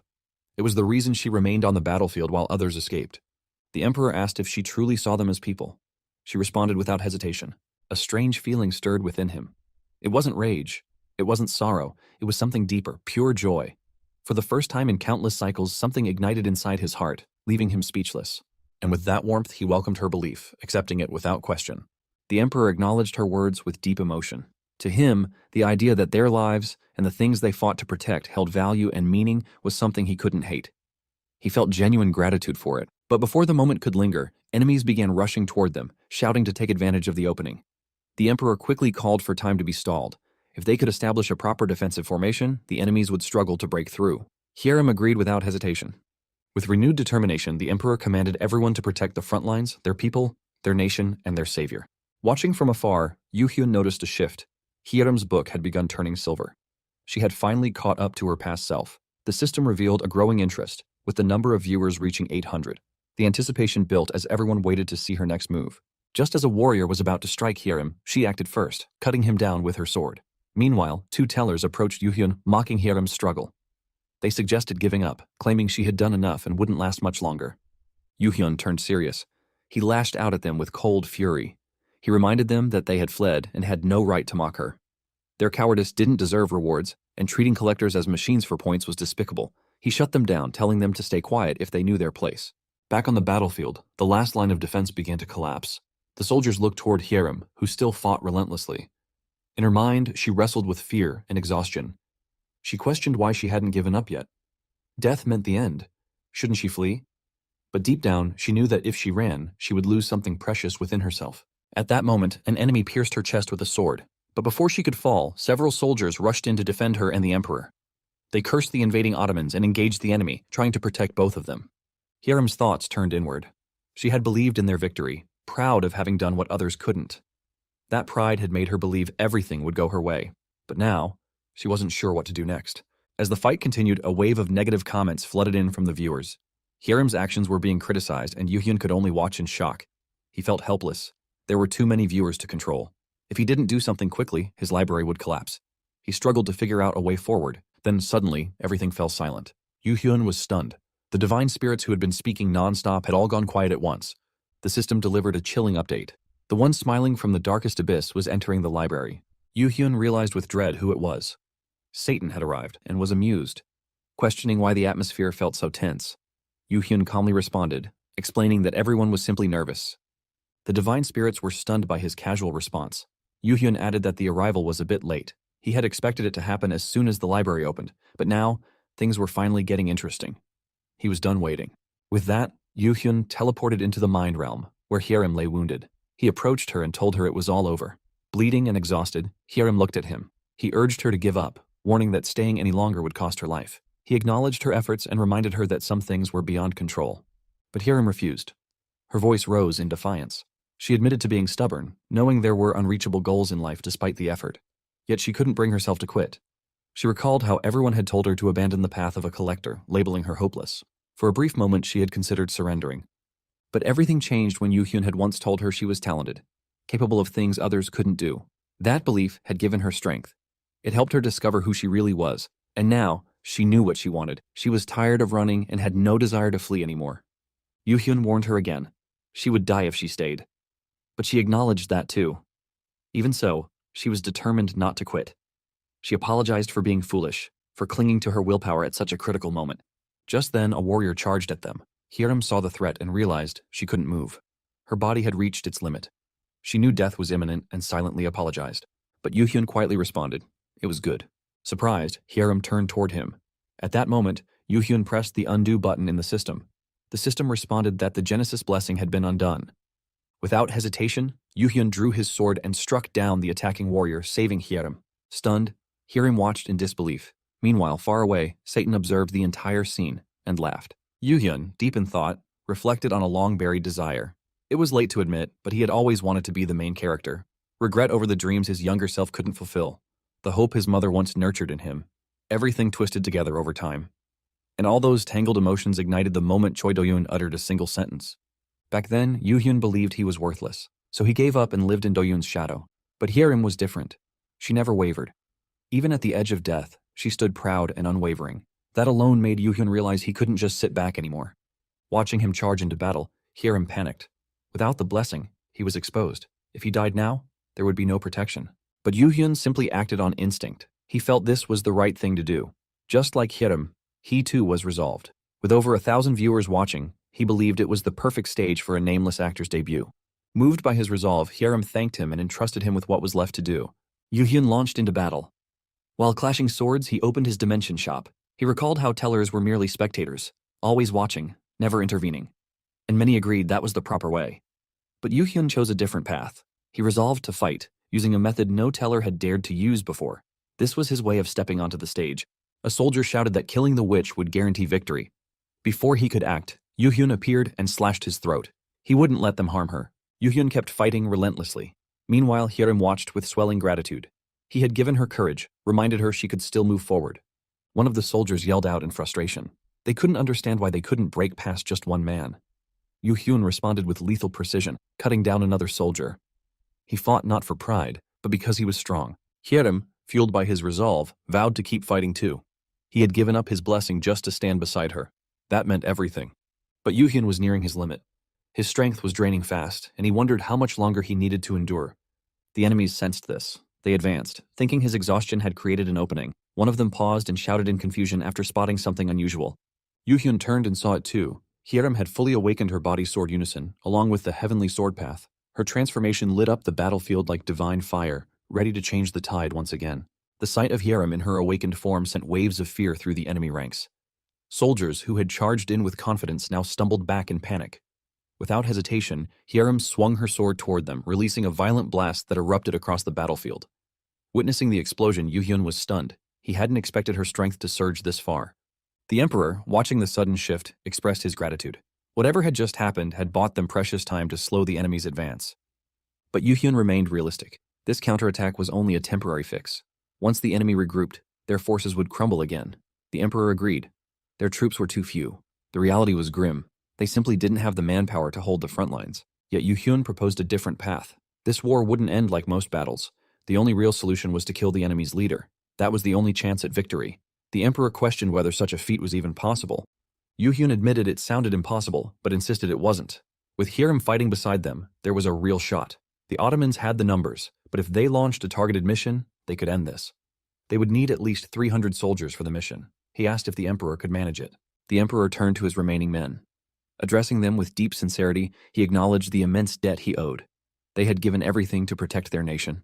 He had once claimed that divine forces would ensure victory, but that illusion had faded. Now the burden rested on their shoulders alone. They were the last line of defense for the land and people they loved. This was not an order, it was a choice. Anyone unwilling could walk away freely, but if any were ready to stand with him, they were to step forward. Without hesitation, the soldiers gathered around him. Their silent answer spoke volumes. The emperor thanked them, moved by their unwavering loyalty.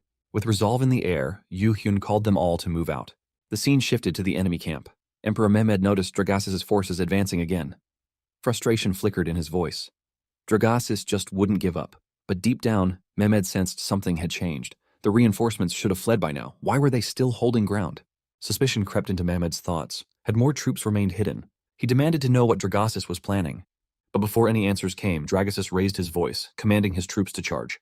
In response, the Ottomans unleashed a wave of arrows. Shields rose instinctively as Dragasis's soldiers pushed forward, bracing against the deadly barrage. Amid the chaos, Yu Hyun turned to Hyerim, telling her not to look back. Everyone here had stepped forward knowing the risks. They were protecting their homeland and loved ones. They didn't need sympathy, they needed success. If she truly respected their sacrifice, then the only answer was to win, no matter what. Mounted on her horse, Hyerim surged forward with determination.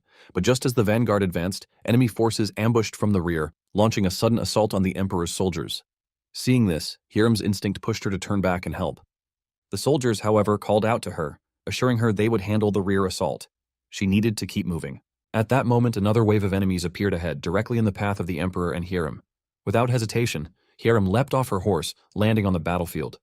Yu Hyun urged her to focus forward and keep running without looking back. Following his lead, both of them dashed ahead. The enemies realized their destination and called out that they were heading toward the Sultan. As enemy soldiers blocked their path, Hyerim reacted swiftly, cutting them down with ease. With each strike, her mind repeated the mantra: faster, stronger, for survival and to protect others. They were now dangerously close to the Sultan.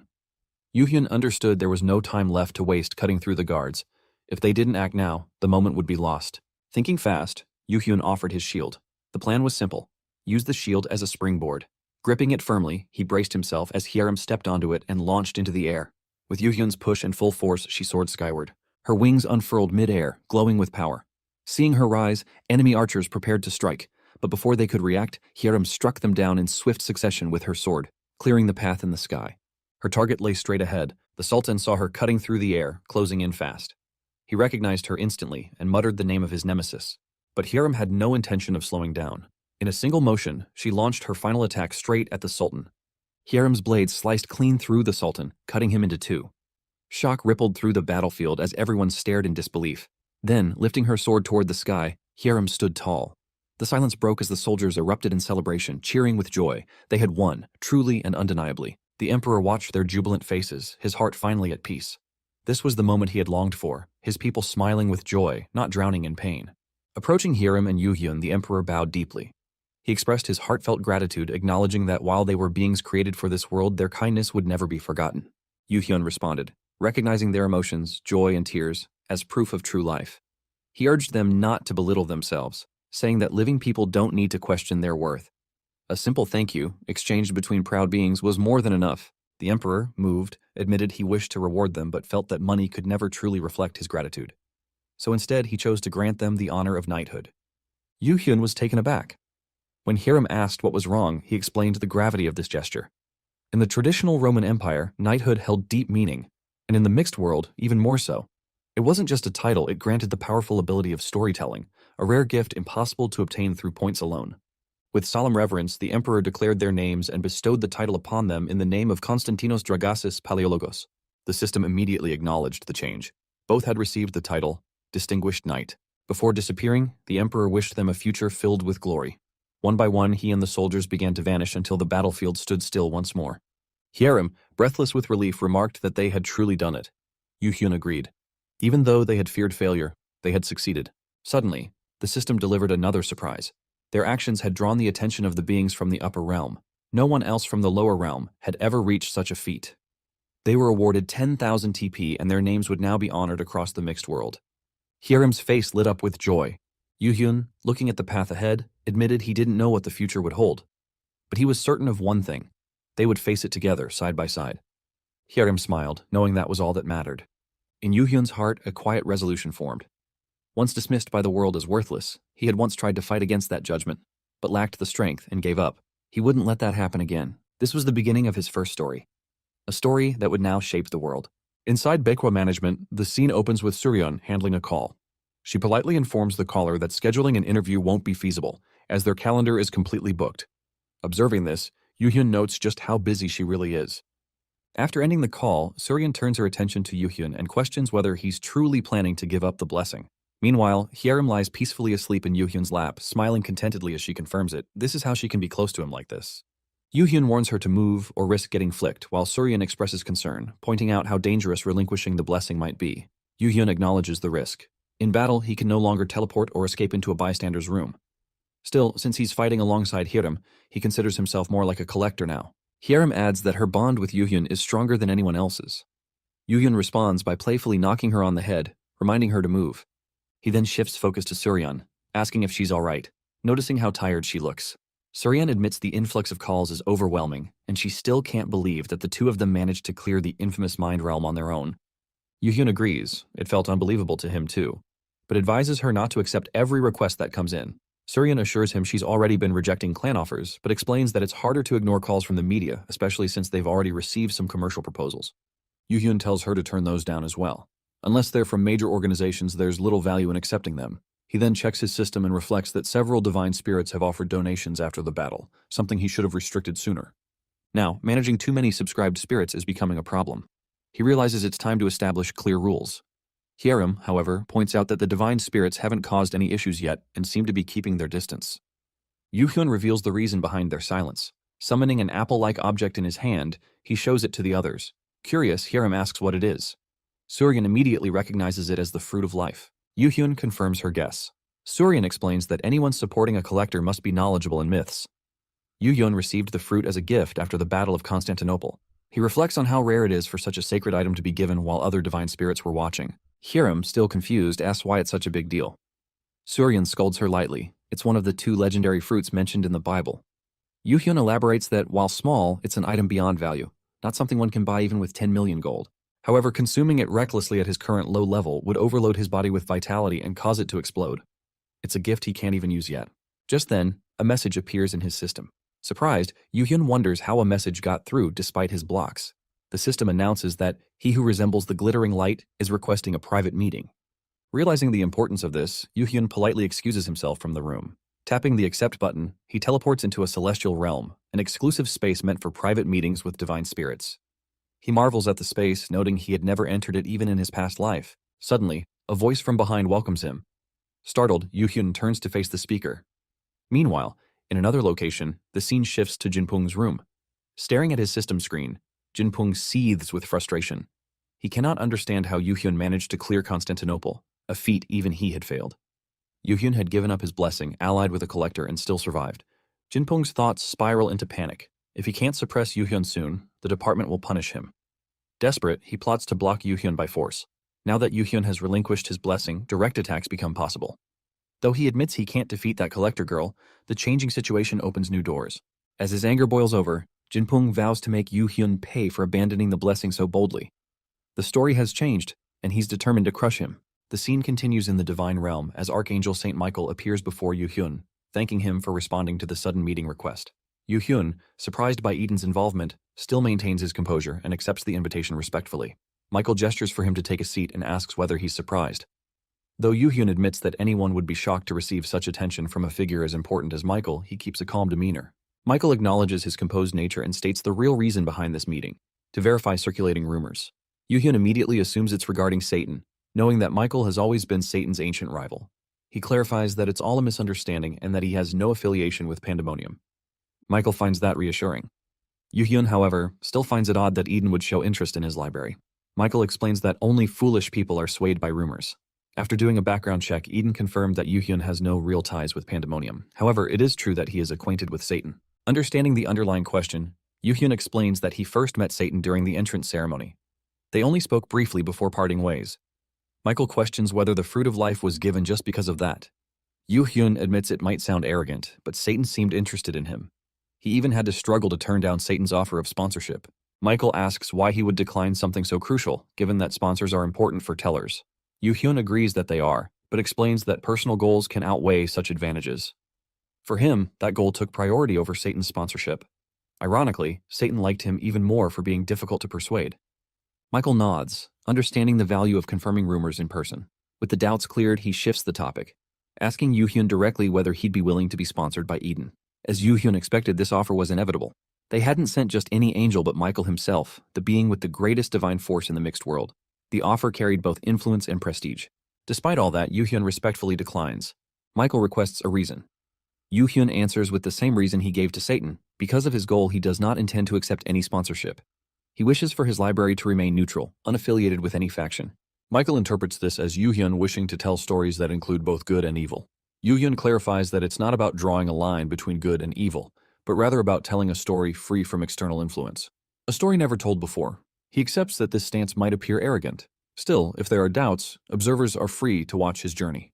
After all, who wouldn't be curious about the direction and ending of the library of the teller who turned down Eden? Yoo-hyun reflects that while Michael may appear detached, as a divine spirit who seeks stories, he must be burning with inner curiosity. Michael finally asks if Yoo-hyun intends to walk a path that includes both Eden and Pandemonium. In response, Yoo-hyun simply offers a subtle smile. Understanding his resolve, Michael agrees to respect his decision. The story Yoo-hyun seeks to tell has piqued his interest. For that reason, Michael vows to observe it with his own eyes. As a token of appreciation for the private meeting, he insists on expressing gratitude. Michael explains that it would damage Eden's reputation to leave empty-handed after calling Yoo-hyun to such a meeting. To avoid that, and as a personal gesture, he presents Yoo-hyun with an egg-shaped item, offering it as a gift. As Yoo-hyun returns with the mysterious egg, Hyerim and Suhyun curiously observe it. They wonder aloud if he received it from a customer, impressed by its size and uncertain of what kind of creature it might contain. Yoo-hyun jokes about the possibility of a dragon emerging, imagining a cute one that would think of him as its owner and shower him with affection. However, deep down he knows it's unlikely to be a dragon. In Eden's eyes, dragons symbolize disgust and evil. Suddenly, the egg begins to crack. Hyerim, startled, notes that it's about to hatch. As the shell breaks open, an owl emerges from within. Both girls find the owl extremely adorable. The creature immediately flies up and perches on Yoo-hyun's head, prompting Hyerim to comment that the owl must not like her. Yoo-hyun explains that it's only natural for a newborn to be cautious. Suryun suggests the owl might be recognizing Yoo-hyun as its mother. Internally, Yoo-hyun analyzes the symbolism. While Satan is represented by a snake, owls are natural predators of snakes. He wonders if this is a subtle warning, that Eden will keep an eye on him if he strays. The owl even comes with a small booklet. Hyerim brings up the idea of naming the owl and jokingly suggests Ool or Uli. Yoo-hyun immediately rejects the name, clearly unimpressed. Suryun encourages him to choose a name himself, since he is the rightful owner. Taking the moment seriously, Yoo-hyun names the owl Baekyo. Meanwhile, at the entrance of a realm, a group of collectors is seen talking. A girl asks her companion if he managed to farm successfully. He replies that although it wasn't much, it was sufficient. The girl is about to start her own farming session when others in the area notice Hyerim and Yoo-hyun approaching. Among the collectors, it's revealed that Hyerim is notorious in these parts. Unlike other collectors who nurture the mind realms and harvest stories peacefully, she has a reputation for destroying every realm she enters. To them, she's like a demon, feared wherever she appears. Hyerim observes the large crowd and remarks on the number of people gathered. Yoo-hyun notes that the entrance is in the city center and that it's a popular spot for farming, which explains the high number of collectors. Seeing Hyerim arrive, many people begin to flee, referring to her as the farming spot breaker. Amused by their reactions, Hyerim admits that their fear only makes her want to clear the mind realm faster. Yoo-hyun notices that she has fully embraced her nickname. He then asks Hyerim to step aside with Baekyo, wanting to make an announcement before opening the library. As the library opens, Yoo-hyun is surprised to see over 2,000 people join instantly. He realizes that rumors about the library must have spread far and fast. He welcomes everyone to the story of the fighting teller and the Sword Empress. However, the crowd begins shouting at him to be quiet and to show the Sword Empress immediately. Yoo-hyun, frustrated, thinks back to how Satan, despite everything, would have been easier to deal with in moments like these. Trying to regain order, he announces the reason for opening the library earlier than usual. He expresses gratitude for the overwhelming support that led to the library's rapid growth, but also shares that managing it has become difficult. Therefore, he introduces a few new rules. First, no forming of cliques within the library. Second, no discussions involving other collectors or libraries to avoid unnecessary conflicts. Third, slander or hate speech against other factions will not be tolerated. Lastly, any over-the-top comments or demands through donations will be strictly handled. One viewer expresses disappointment and threatens to leave, saying the announcement is off-putting. Yoo-hyun calmly responds that they're free to do so. With a decisive action, he kicks the viewer, who happens to be a divine spirit, out of the library. Internally, he scoffs at those who think donations make them special. Suddenly, the system notifies him that the White King of the Sea of the Setting Sun has donated 1,000 TP. Yu-hyun is surprised by the large amount. Still, he reminds himself that rules exist for a reason. Making exceptions would render them meaningless. The system immediately follows up with another notification. The same donor has now contributed 10,000 TP. This infuriates Yu-hyun, who internally fumes at the audacity, glaring at the screen as the stubborn donor continues to test his patience. Yu-hyun, analyzing the recent donation, quickly connects the identity behind the name White King of the Sea of the Setting Sun. A being capable of donating such a massive amount of points could only be someone from the top hierarchy. He identifies the visitor as one of the Dragon Kings of the Four Seas, specifically the Western White Dragon. This divine figure belongs to the 36 heavens of the heavenly realm, a major force among the great divine powers. Although Yu-hyun had anticipated that some high-ranking spirits would eventually come to his library, he didn't expect them to arrive so soon. Acknowledging the presence of such a powerful entity, Yu-hyun admits he was truly surprised to host one of the Dragon Kings of the Four Seas in his library. In response, the White King donates another 10,000 TP, urging Yu-hyun to ease up and act moderately. He mocks the idea that divine spirits frequently consult each other, implying such strict rules are unnecessary. Yu-hyun chuckles lightly but replies firmly, "Moderation isn't an option." The chat falls completely silent after his blunt refusal. The system then reveals that the White King has asked for clarification. Yu-hyun doesn't hold back. His answer is direct. His earlier response should have been clear enough. No means no. Insulted, the White King questions whether his donations weren't sufficient and demands to know how much more it would take to make Yu-hyun submit. Yu-hyun recognizes the divine spirit's wounded pride. For someone who has always used power and wealth to control situations, this rejection must sting. But Yu-hyun knows he's built differently. He asserts that no amount of additional points will sway him. These rules were created by him, and even he isn't above them. No bribe, no matter how immense, and no amount of divine pressure will make him change his decision, especially not for the Western White Dragon. Suddenly, the system window announces that the Western White Dragon is greatly angered. As Yu-hyun looks up toward the sky, he realizes the gravity of the situation. For an upper realm entity to display power in the lower realm, the anger must be intense. At that moment, the Genesis system activates. Yu-hyun is reassured. Under the Genesis system's governance of the mixed world, divine entities cannot unleash their full power recklessly. Yet the White King, still fuming, donates another 10,000 TP and hurls an insult, demanding submission. In his eyes, money should solve everything. He continues to throw donations in rage, believing he can buy obedience. Yu-hyun calmly acknowledges the donations but points out the White King has just made a hateful comment against a teller. With that, he congratulates him on graduating and removes him from the library. Yu-hyun addresses the remaining audience, reinforcing that while donations are appreciated, rules must be upheld. He emphasizes that this is just the beginning and requests everyone's understanding. If harmony can be maintained without punishment, the rules might be relaxed in the future. But the peace is short-lived. A furious system window suddenly appears behind Yu-hyun. The White King, bypassing the restrictions, curses at him directly. Startled, Yu-hyun realizes something is wrong. The system delivers an urgent notification. The White King of the Sea of the Setting Sun has entered. Yu-hyun confronted the White King, calling out the overstep in defying the system's will. He acknowledged the king's anger, but made it clear that a line had been crossed. Enraged, the White King exploded in fury. He couldn't tolerate such defiance from a mere teller, especially after his generous donations. For someone of his divine stature to be dismissed felt like a crime, and he believed insulting the forces of the 36 heavens was unforgivable. But Yu-hyun calmly clarified that he had never disrespected the great divine forces or the Western White Dragon himself. He had simply removed a guest who broke the rules. This reasoning only fueled the White King's rage even more, who couldn't believe Yu-hyun dared to speak so confidently. Suddenly, the system alerted that another divine presence had entered the library, one resembling the glittering light. He donated 100 TP and asked what was happening. Yu-hyun instantly recognized him, Michael. As tension rose, the Genesis system activated again. The system confirmed excessive power usage and locked onto the White King as the target. Eviction procedures began according to system rules. Yu-hyun observed the process, knowing the Genesis system held power even divine beings couldn't ignore. For someone like the White King, who was only a mid-ranking spirit at best, challenging the system would leave him weakened for years. Moments later, the system forcibly evicted the White King. Yu-hyun then addressed everyone, stating that following the rules could avoid such incidents. He opened the floor for complaints, but the system confirmed that all divine spirits had no objections. Their attention had shifted toward Michael. Yu-hyun quietly noted the effect Michael's presence had on them. With no resistance, Yu-hyun proceeded. He announced plans to explore another mind realm. Since places like Constantinople had proven too challenging, this time they aimed for something easier. He reminded everyone that they weren't entering just to play around. They had serious work ahead.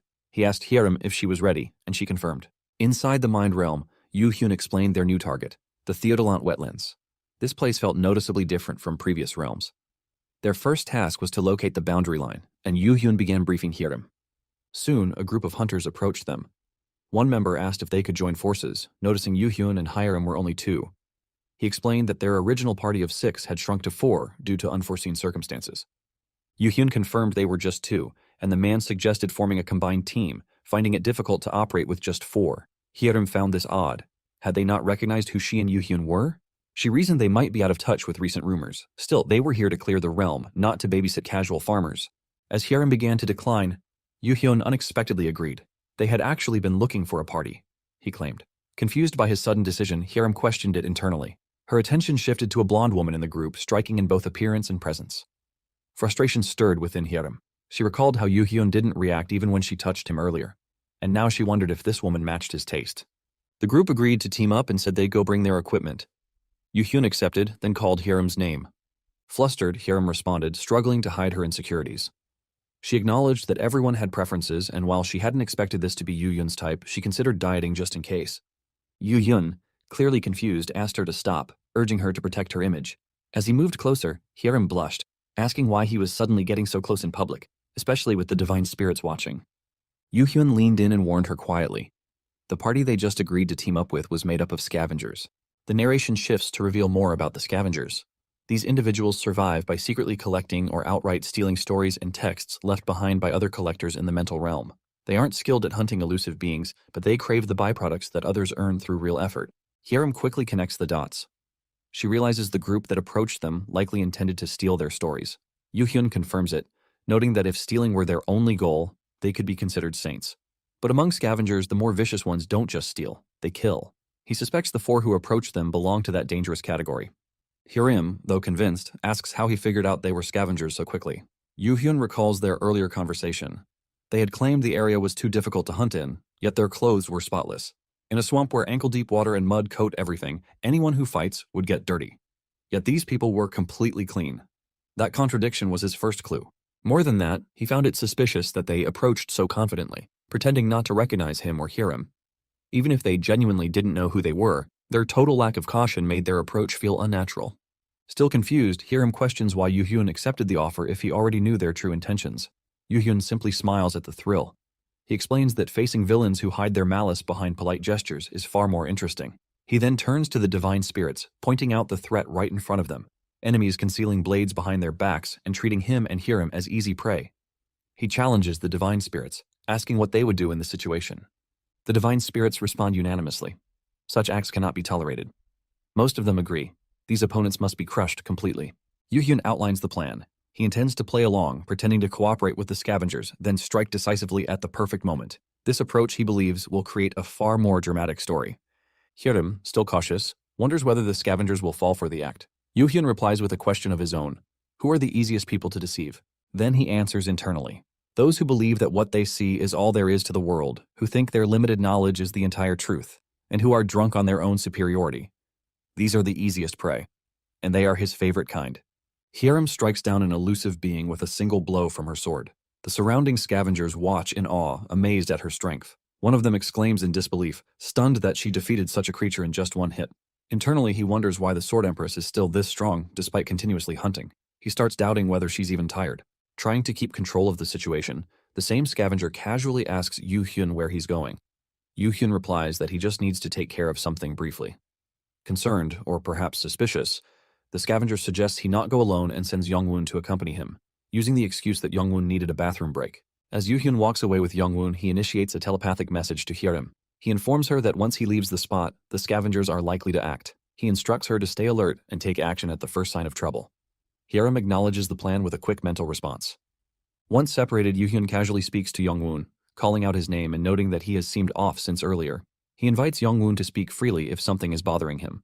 Inwardly, Yu Hyun already knows the truth. While the other 3 scavengers are clearly scum, Youngwoon seems different, almost normal. Nervously, Youngwoon finally confesses. He identifies Yu Hyun by name and pleads for him to escape immediately. He reveals that the other 3 are murderers. Baek Woo Hyun had forced him to join them and had even suggested they kill 2 people. Though Youngwoon tried to refuse, the threat to his life forced him into silence. He admits his guilt, comparing himself to the murderers. He then proposes going back alone and lying that he killed Yu Hyun. He also promises to find a way to send Hiram away safely. Yoo-hyun, however, raises a concern. If Young-woon gets caught, both he and Hiram will be in danger. But then he shifts focus. He asks why the scavengers are targeting them at all. Young-woon responds that he's unsure but shares that a teller from a well-known division hired them with a promise of forming a library contract if the mission succeeded. Realizing the scope of the threat, Yoo-hyun tells Young-woon to stay back. He'll handle the situation from here. He reflects inwardly that although he initially planned to eliminate Young-woon like the others, he no longer feels it's necessary. Yoo-hyun then shifts his tone, revealing he already knew everything. He scolds Young-woon for thinking they'd blindly trust strangers who approached them so suddenly. Startled, Young-woon asks if Yoo-hyun had known all along. Yoo-hyun confirms it and assures him there's no need to fear anymore, especially after showing he's not like the others. Suddenly, the sound of shouting draws their attention. Yoo-hyun remarks that it's almost over. Young-woon asks what he means. When they return, they discover that Hiram has already defeated all the scavengers. Yoo-hyun casually observes that there's no need to tie them up anymore. He's quietly impressed, having expected Hiram to hesitate when it came to fighting other people. Her decisive actions surprise him. Looking at the defeated scavengers, Yoo-hyun calls out to them, demanding they get up. He mocks their pretense of being unconscious. As the leader stirs, he turns toward Young-woon with fury, accusing him of betrayal and threatening to kill him. Before the threat can escalate, Yoo-hyun stomps hard on the leader's hand. Calmly, he reminds the man of his current position. He recites Baek Woo-hyun's background: collector rank, class 7, a scavenger by profession, murderer of over 10 people, and someone connected with gangs involved in assault, extortion, and human trafficking. Yoo-hyun accuses him of planning to murder a nameless man and the newly famous Sword Empress. He then demands to know who hired them. The leader only laughs and scoffs at the idea. He questions whether Yoo-hyun intends to kill him and whether he can handle the consequences of becoming a murderer. Yoo-hyun counters by pointing out the leader's shamelessness and wonders if he feels no fear of the law. Unbothered, the leader mocks the law itself. He declares that the worst punishment he might face is prison, and even welcomes it, promising revenge once he's free. He continues provoking Yoo-hyun, daring him to act, but Yoo-hyun remains calm. Without saying much, he draws his sword and kills one of the leader's teammates in a single, swift move. The remaining scavengers panic and plead for their lives, realizing they were in over their heads. Just as Yoo-hyun raises his sword again to finish them off, Hiram grabs his arm. For a moment, Yoo-hyun thinks she's trying to stop him. From her perspective, his actions might appear terrifying. But before he can react further, Hiram silently lifts her own sword and kills the female scavenger in one clean strike. Yoo-hyun, caught off guard, is left stunned and admits to himself that he might have underestimated her. Now, only the scavenger's leader remains. Hiram steps forward without hesitation, ready to take care of him herself. Hiram steps forward, her resolve unwavering. She recalls the Constantinople siege battle, the moment when she truly understood her purpose. Since then, she's been ready to do whatever it takes to achieve her goal, no matter the cost. The scavenger leader, now cornered, starts panicking. He begs her to stop, warning that she'll regret killing him. But Yoo-hyun steps in and coldly reminds the leader that he has no right to negotiate in the first place. The leader tries to use his last card, claiming that if he dies, they'll never know who hired him. But Yoo-hyun cuts him off, revealing that he already knows. Jin-pung, a teller from the Pentagram Division of Celestial Body Inc., was behind it all. Yoo-hyun had known about the secret deal from the start. With that, he leaves the rest to Hiram. As she approaches, the terrified leader pleads for help. He calls out to Young-woon, reminding him of their past and trying to guilt him into saving him. He screams, desperate, but Yoo-hyun just watches with a chilling smile. And in the next moment, Hiram slashes his throat without hesitation. Yoo-hyun reflects silently. Humans who believe they're untouchable often mock others until the reality hits. Watching them crumble under the weight of truth gives him a strange satisfaction. A twisted sense of justice shaped by the cruel world he endured. This darkness within him isn't something he hides. It's a part of him now, a scar left by survival. With the leader gone, Yoo-hyun shifts his focus toward Jin-pung, hoping he too will offer some twisted form of entertainment. Nearby, Young-woon stands frozen, staring at the lifeless bodies of his former companions. The shock sinks in. He breaks down, crying, overcome with guilt. He regrets everything, especially after finally mustering the courage to do something good. It all feels pointless, realizing he had been manipulated from the very beginning. Unable to hold back, he asks why they killed them. Yoo-hyun answers plainly, if they hadn't, they would have been the ones to die. Even Young-woon wouldn't have been safe. Their actions were the only way to survive. Young-woon shouts in frustration. To Yoo-hyun and Hiram, everything must seem like a game. They have divine spirits backing them. They're strong, chosen by tellers. But what would they know about struggling with nothing? He yells, asking why he's the only one left in this miserable state. Yoo-hyun responds with calm certainty. Everyone has their own role in life. But he and Hiram had simply refused to accept theirs. They chose to strive for more. They worked hard, risked their lives, and made their own path. To Young-woon, they might look like the chosen ones, but in truth, they're no different from him. Still crying, Young-woon asks why he is like this. Yoo-hyun replies that it's because Young-woon chose to conform. He accepted the world as it was, but Yoo-hyun never did. If he lacked something, he would either create it or take it. That was his truth. Young-woon breaks down further. He never wanted to give up, but what choice did he have? No matter how hard he tried, nothing changed. Every effort ended in failure. Every attempt brought ridicule. Yoo-hyun answers gently. The human world is narrow. People often mistake their small surroundings for the entire world. If someone calls you a failure, you start believing everyone sees you that way. But the truth is, the wider world doesn't even notice you. It neither knows you nor judges you. If you want change, start by changing your own perception. Show the unknown world who you really are. It won't be easy, but it's better than giving up without trying. With the final word spoken, Yoo-hyun turns to leave and tells Hyerim it's time to go. She pauses, asking whether they should really leave the scavenger like this. Yoo-hyun nods. He assures her, it'll be fine. Hyerim faces off against a boss-grade illusionary being. Without hesitation, she defeats it with a single powerful slash of her sword. Instantly, the system announces that the mental realm is disappearing. She notes how clearing the mental realm causes all its traces to vanish. Yoo-hyun confirms that, except for injuries and rewards, everything else tied to the mental realm disappears once it's cleared. Hyerim acknowledges this, then mentions that Yoo-hyun has seemed deep in thought for a while. Internally, Yoo-hyun reflects on his old belief that people are incapable of change. But now, he begins to consider that those with the right mental trigger might actually be able to change. Out loud, he brushes it off, saying it's nothing. Moments later, both Hyerim and Yoo-hyun return to the real world. Observers nearby express frustration, realizing that the farming spot breaker has already cleared the area. They had rushed in for farming, but it was already too late. Yoo-hyun feels a brief moment of sympathy, but quickly dismisses it.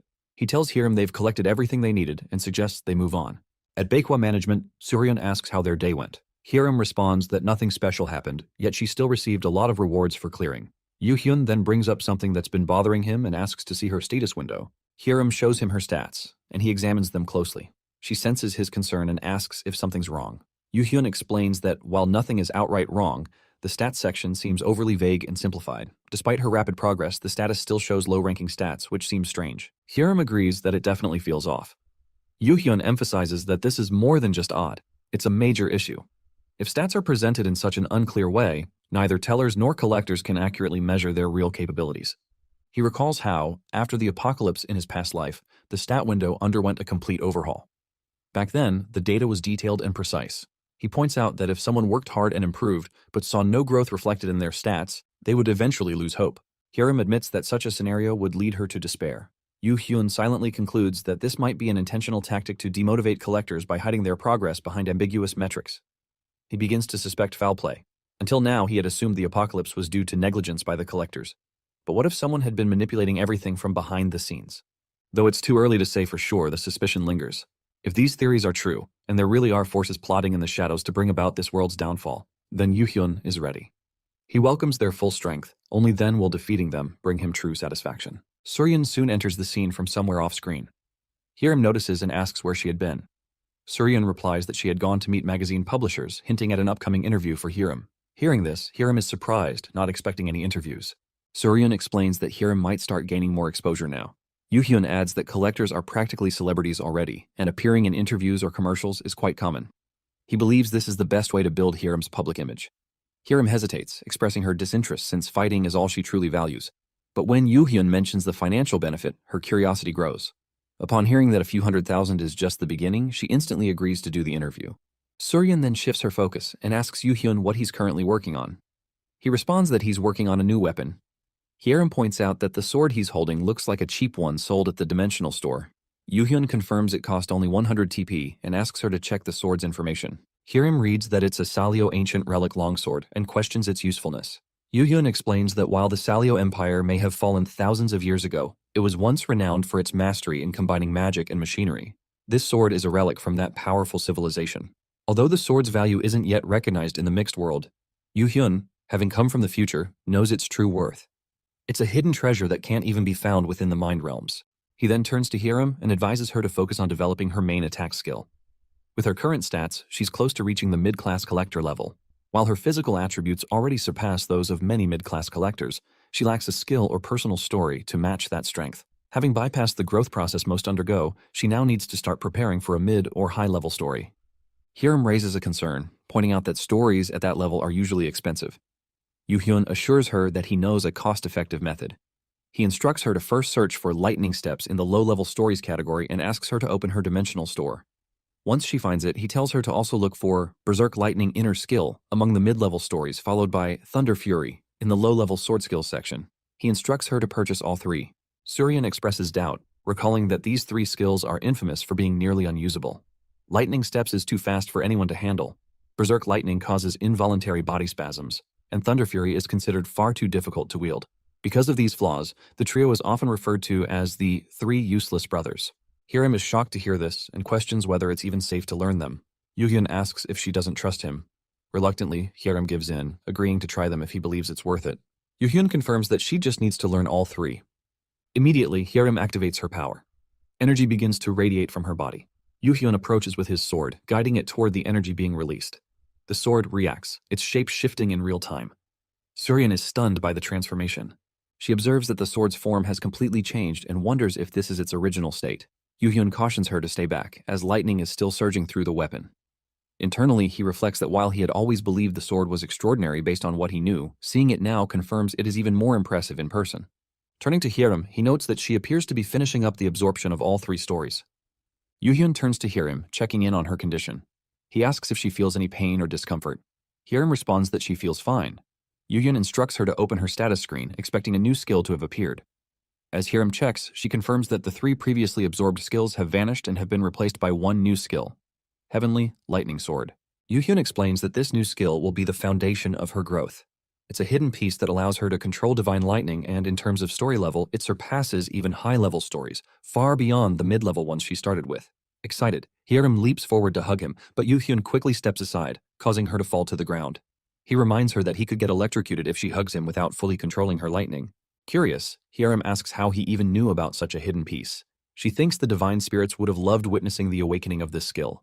Internally, Yoo-hyun agrees, but he knows it would cause unnecessary attention if anyone began questioning its origin. Out loud, he simply says he wanted to avoid trouble and hands her the sword, advising her to keep it close. The sword would absorb any excess lightning she couldn't yet control. Suryan stares at the weapon, suspicious. She asks Yoo-hyun if he had just used Hiram as a battery to power up the sword.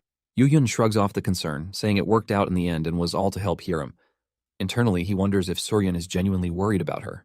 Suryan admits that if anything had gone wrong, her entire office could have been burned to the ground. Yoo-hyun realizes her main concern was the safety of the workplace. Suryan insists that next time he attempts something like this, he should at least give her a warning. Observing her, Yoo-hyun thinks to himself that he's only now realizing Suryan isn't an ordinary person either. At that moment, Yoo-hyun receives a system notification. It has found information on Do-yoon. The message catches him off guard. He quickly excuses himself, reminding Hiram not to let go of the sword. As he rushes through the streets, his mind races with conflicting thoughts. He wonders why he's still fixated on Do-yoon. With a new beginning ahead, there's no need to get involved again. He questions whether seeing Do-yoon would make him angry, or maybe he'd feel nothing at all. Regardless, he decides he wants to meet him at least once. Yoo-hyun arrives at the association and asks to meet the manager, Choi Jung-mo. The manager soon appears and leads him to a private meeting room. They both sit down, and Jung-mo begins with a question before addressing the main issue. He asks what Yoo-hyun's relationship with Choi Do-yoon is. Yoo-hyun answers that they are not acquainted. He's only heard rumors about him. Jung-mo accepts the answer and continues, explaining that he followed up as requested. Using the basic information Yoo-hyun had provided, Do-yoon's age, gender, and rough appearance, he was able to locate someone who matched the description. He shows Yoo-hyun a picture. The moment Yoo-hyun sees the image, he's taken aback. He confirms without hesitation, it's Do-yoon. He urgently asks for Do-yoon's current location. Jung-mo explains that 10 years ago, when Earth was integrated into the mixed world during the Mind Unification Day, Do-yoon went missing. Hearing Jung-mo's words, Yoo-hyun is startled to learn that Do-yoon went missing. Jung-mo explains that Do-yoon was one of the many who vanished during the 99 Days of Revolution. These missing individuals are collectively known as the Vanishing. Yoo-hyun reflects on the chaos of that time. When Earth, a purely physical world, merged into the mixed world, the resulting collision shattered the boundaries between illusions and truths. That moment, known as Mind Unification Day, marked the day when stories became reality. During that event, countless people vanished without a trace. The cause of their disappearance remains unknown, but one thing was certain: they had crossed into another dimension. While a few of the vanished returned to reality, most came back as corpses. The rare few who survived often reappeared as monsters. In the future, some would return perfectly fine, identified as otherworld returnees, but that time hadn't come yet. Realizing that Do-yoon was among the vanishing, Yoo-hyun connects the dots. After disappearing during the Mind Unification Day, Do-yoon had returned at the end of Earth's collapse. The immense power and sense of judgment he displayed were likely influenced by the rules of another world he had lived by. Jungmo adds one more critical detail. Do-yoon has a mother. Since the day he went missing, she has been searching for her son for 10 years. She had requested to meet Yoo-hyun. Surprised, Yoo-hyun confirms if she truly meant him. Jungmo asks if he would like to meet her. Yoo-hyun processes the thought. It made sense. If someone had told her there was a person who knew about her son, she would naturally want to meet him. He stands up and agrees to meet her, but later. He also requests Jungmo's assistance again if needed. Jungmo assures him that as long as it's Yoo-hyun, he'll always be willing to help. As Yoo-hyun walks away, his thoughts spiral inward. He wonders if his parents are alive in this world too, but fear begins to creep in. If he now exists as a teller, then what happened to his original self in this world? Could another version of Kang Yoo-hyun still be alive? If so, could he truly consider those parents his own? He fears they might reject him, or worse, mistake him for an imposter. At that moment, Hyerim calls out to him. He turns toward her and asks what she's doing there. Hyerim explains that she followed him because he seemed troubled when he left. Yoo-hyun apologizes for worrying her and assures her that he's fine now. It wasn't as big of a problem as he'd initially thought. Hearing that, Hyerim notes that he really does seem better. She then suggests returning to the office. Yoo-hyun reacts, surprised by the mention of the office. Hyerim asks if he still has something left to do. Inwardly, Yoo-hyun affirms his decision. He has resolved to become the main character of this life. His parents are the strongest influence behind this choice. Even if they don't accept him as family, he won't let fear or rejection control him anymore. There's no reason to run. With clarity, Yoo-hyun asks Hyerim if she'd like to come along. Excited, Hyerim agrees and asks where they're going. Yoo-hyun tells her he needs to meet the people who once saved his life.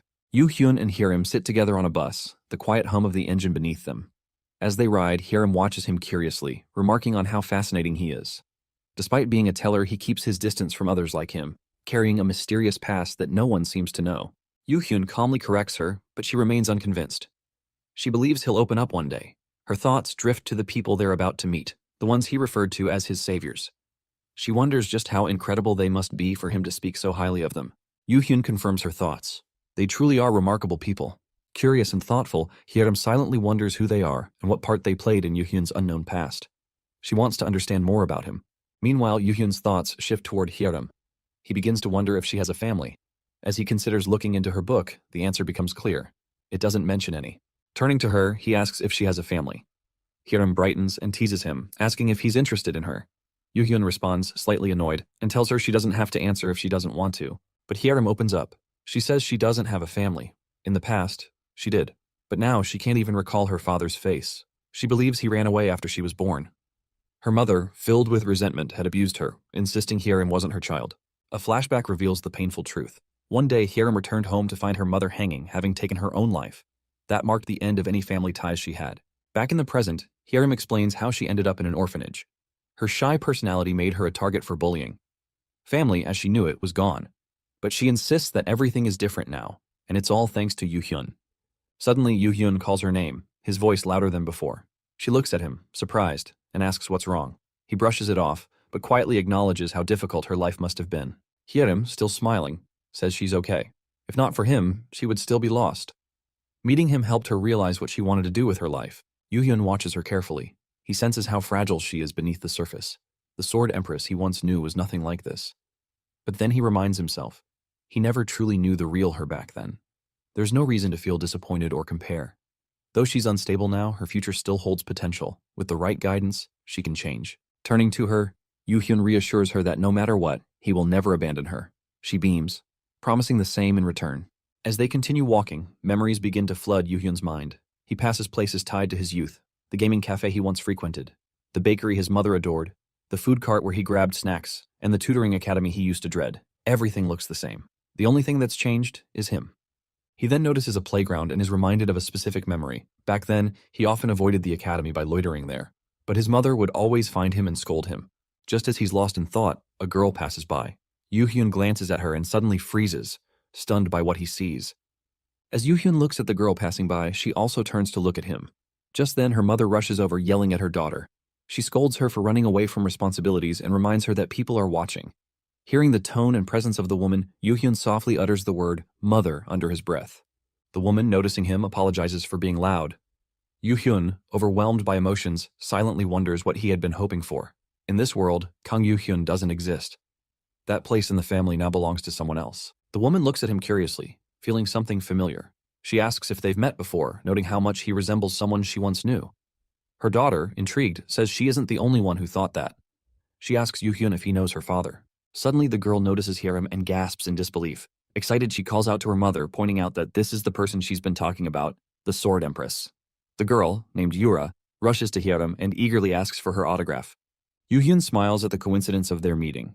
He invites them to sit and talk for a while. The group soon finds themselves seated inside a nearby restaurant. Yura's mother, still curious, mentions that she hasn't even asked Yoo-hyun's name yet. Yoo-hyun introduces himself as Kang Yoo-hyun and explains that he works at Celestial Body Inc. as a storytelling office teller. Yura lights up with excitement upon hearing this. She joyfully tells her mother that Yoo-hyun is a teller. Her mother, surprised, repeats the word in disbelief. She had been convinced he was a relative because of how much he resembled her husband. Internally, Yoo-hyun acknowledges that his mother senses something familiar in him. He wants to tell her the truth about his identity, but knows he can't. Still thrilled, Yura confirms if he's truly a teller. When Yoo-hyun agrees, she immediately asks if he can make her a collector. Her mother scolds her for being rude. Yoo-hyun, however, gently responds that there's no harm in asking. Yura, encouraged, tells her mother that he said it was okay. But Yoo-hyun then calmly explains the truth. Turning an ordinary person into a collector is impossible. Tellers can only form contracts with people who are already collectors. Her mother sighs with relief, admitting she had been worried he might agree. Yura, confused, asks why that's a relief. Her mother tells her firmly that depending on others to reach goals is the wrong approach from the start. She reminds her daughter that recognizing when something is impossible and letting go is also a kind of wisdom. These words hit Yura hard. Overwhelmed, she begins to cry and runs out of the restaurant. Left behind, her mother apologizes to Yoo-hyun, saying her daughter has shown her worst side. Yoo-hyun responds kindly, acknowledging that kids her age often think collectors are cool. Her mother explains further. Yura only sees the glamorous side of being a collector. She never considers the struggles of those who remain unknown. Despite being her mother, she confesses that Yura has no talent for it. Hearing this, Yoo-hyun is reminded of his own childhood. Looking over to Hyerim, he quietly asks if she could give them some space. He tells her Yura must have gone to the same playground they had just passed. He requests Hyerim to go speak with her. Hyerim agrees without hesitation. After Hyerim walks away, Yoo-hyun turns to Yura's mother. He says there's no need to give up on a path just because someone lacks talent. Her mother agrees, admitting that while people should dream big, life has taught her that some dreams can't be fulfilled by wishing alone. Yoo-hyun reminds her that Yura is her daughter. She responds by saying she always wants to speak positively to her child, but not when it comes to becoming a collector. It's a difficult path, and she only wants to protect her daughter from getting hurt. She wants Yura to grow up well. Yoo-hyun acknowledges her concern, but tells her she can't simply dismiss her child's dream, no matter how difficult the path is. She asks if he's suggesting she let her daughter do as she pleases. Yoo-hyun clarifies. He isn't saying to let her go blindly. Instead, he advises her to show Yura the reality of being a collector, the danger, the challenges. If after understanding everything, Yura still chooses that path, it means she's made that decision with clarity. He questions if she truly underestimates her child's resolve. Yoo-hyun reflects that a single phrase or small act of encouragement can be enough to change someone's path. He expresses his belief that an honest conversation between mother and daughter can clear up their conflict. He encourages her to believe in Yura's dream one more time. No matter how difficult or dark reality may be, dreams are necessary. If they pursue those dreams together, one day Yura will become the main character of her own life. Hearing these words, her mother is struck by the similarity to her own past encouragements. She wonders how Yoo-hyun came to say the same things. Yoo-hyun tells her that no matter how dangerous the journey is, if the goal lies at its end, they cannot stop. He hopes she will have more faith in Yura. Her mother admits he's right. Perhaps she had gone too far as a mother and ended up suppressing Yura's potential. She smiles and says this conversation feels like she's speaking to her grown-up child, despite it being their first meeting. Yoo-hyun responds gently. At that moment, Hyerim returns, bringing Yura with her. Yoo-hyun asks the mother if he can speak to Yura alone. She agrees and steps aside. Yoo-hyun gently asks Yura why she wants to become a collector. Yura, slightly nervous, says she hopes he won't laugh. She had admired the pride and confidence of the collectors she saw. It was dazzling, and she wanted to be like them. She wonders aloud if that's a silly reason. Yoo-hyun reassures her it isn't. He shares that he once had a similar dream. He tells her that anyone can dream, but what truly matters is resolve. Then he asks if she's willing to risk her life to become a collector. The Sword Empress she admires nearly lost her life many times before reaching her position, and most collectors have faced similar dangers. He tells her not to answer immediately, but a time will come when she'll have to face that question. Yura then asks if he truly believes she can do it, if she really wants it and has the resolve. Yoo-hyun says he believes she can. As he watches her, he reflects on his own past. If someone had reassured him like this just once, maybe he would have grown into a different person. Looking at Yura, Yoo-hyun gives her his final words of encouragement. As a teller, he assures her, she can definitely succeed. And in his heart, he hopes this small moment will be the start of her change. For now, that's more than enough. As evening settles in, Yura expresses her desire to spend more time with them. Her mother gently reminds her that both of them are busy, so it can't be helped. Yuhyun tells Yura that meeting her was a pleasure and wishes for all her hopes to come true before saying goodbye. Yura waves them off with a cheerful farewell. Later, at the bus stand, Yuhyun and Hyerim wait together. Hyerim notices that Yuhyun looks happy. Yuhyun wonders aloud if that's true, then asks what she and Yura talked about. Hyerim smiles and teasingly keeps it a secret. Suddenly, Yura's mother comes rushing toward them. Seeing this, Yuhyun asks Hyerim to wait and walks over to her. The woman explains she didn't get the chance to say something properly before. Without hesitation, she embraces Yuhyun and thanks him for all his hard work. Yuhyun feels a surge of emotion. He thinks to himself that he should clarify they're strangers, that he's not her son. He tries to draw the line, but all that comes out is his quiet agreement that he has indeed worked hard. She promises to cheer him on forever. Yuhyun expresses his gratitude as she begins to walk away. Watching her leave, Yuhyun reflects silently. He hopes she lives peacefully in this life. His parents had died during the beginning of the end, but this time, they won't. He swears he won't let the end happen again. Meanwhile, in another scene, Jinpung fumes with frustration. At first, he believed they had escaped, but learning that Yuhyun is alive enrages him. He realizes there's only one method left, but the cost of using that method makes him hesitate. Just then, Argyle appears beside him. She comments on his progress, expressing disappointment. She had trusted him, but it seems he has failed to meet expectations. Jinpung insists that he's never failed to carry out an assignment before. Argyle's tone sharpens. She reveals her sadness upon learning that Jinpung attempted to kill his fellow colleague. He denies it, calling the accusation absurd. Argyle questions if he's implying she's lying, then activates her power. Jinpung's head is forced down before her. She asks if he's curious about how she's able to subdue him inside his own library. She reminds him that when he accepted the contract with her department, he surrendered his control over it. To reclaim that jurisdiction, he must be promoted to senior associate. Until then, he holds no authority. That means even in his personal library, the place that should be safest, he can die. But Argyle, ever the generous senior, offers him one final chance to take down Kang Yuhyun. This time, she'll even provide him with extra support. She'll sponsor him with points. Jinpung questions whether she truly wants him to do that.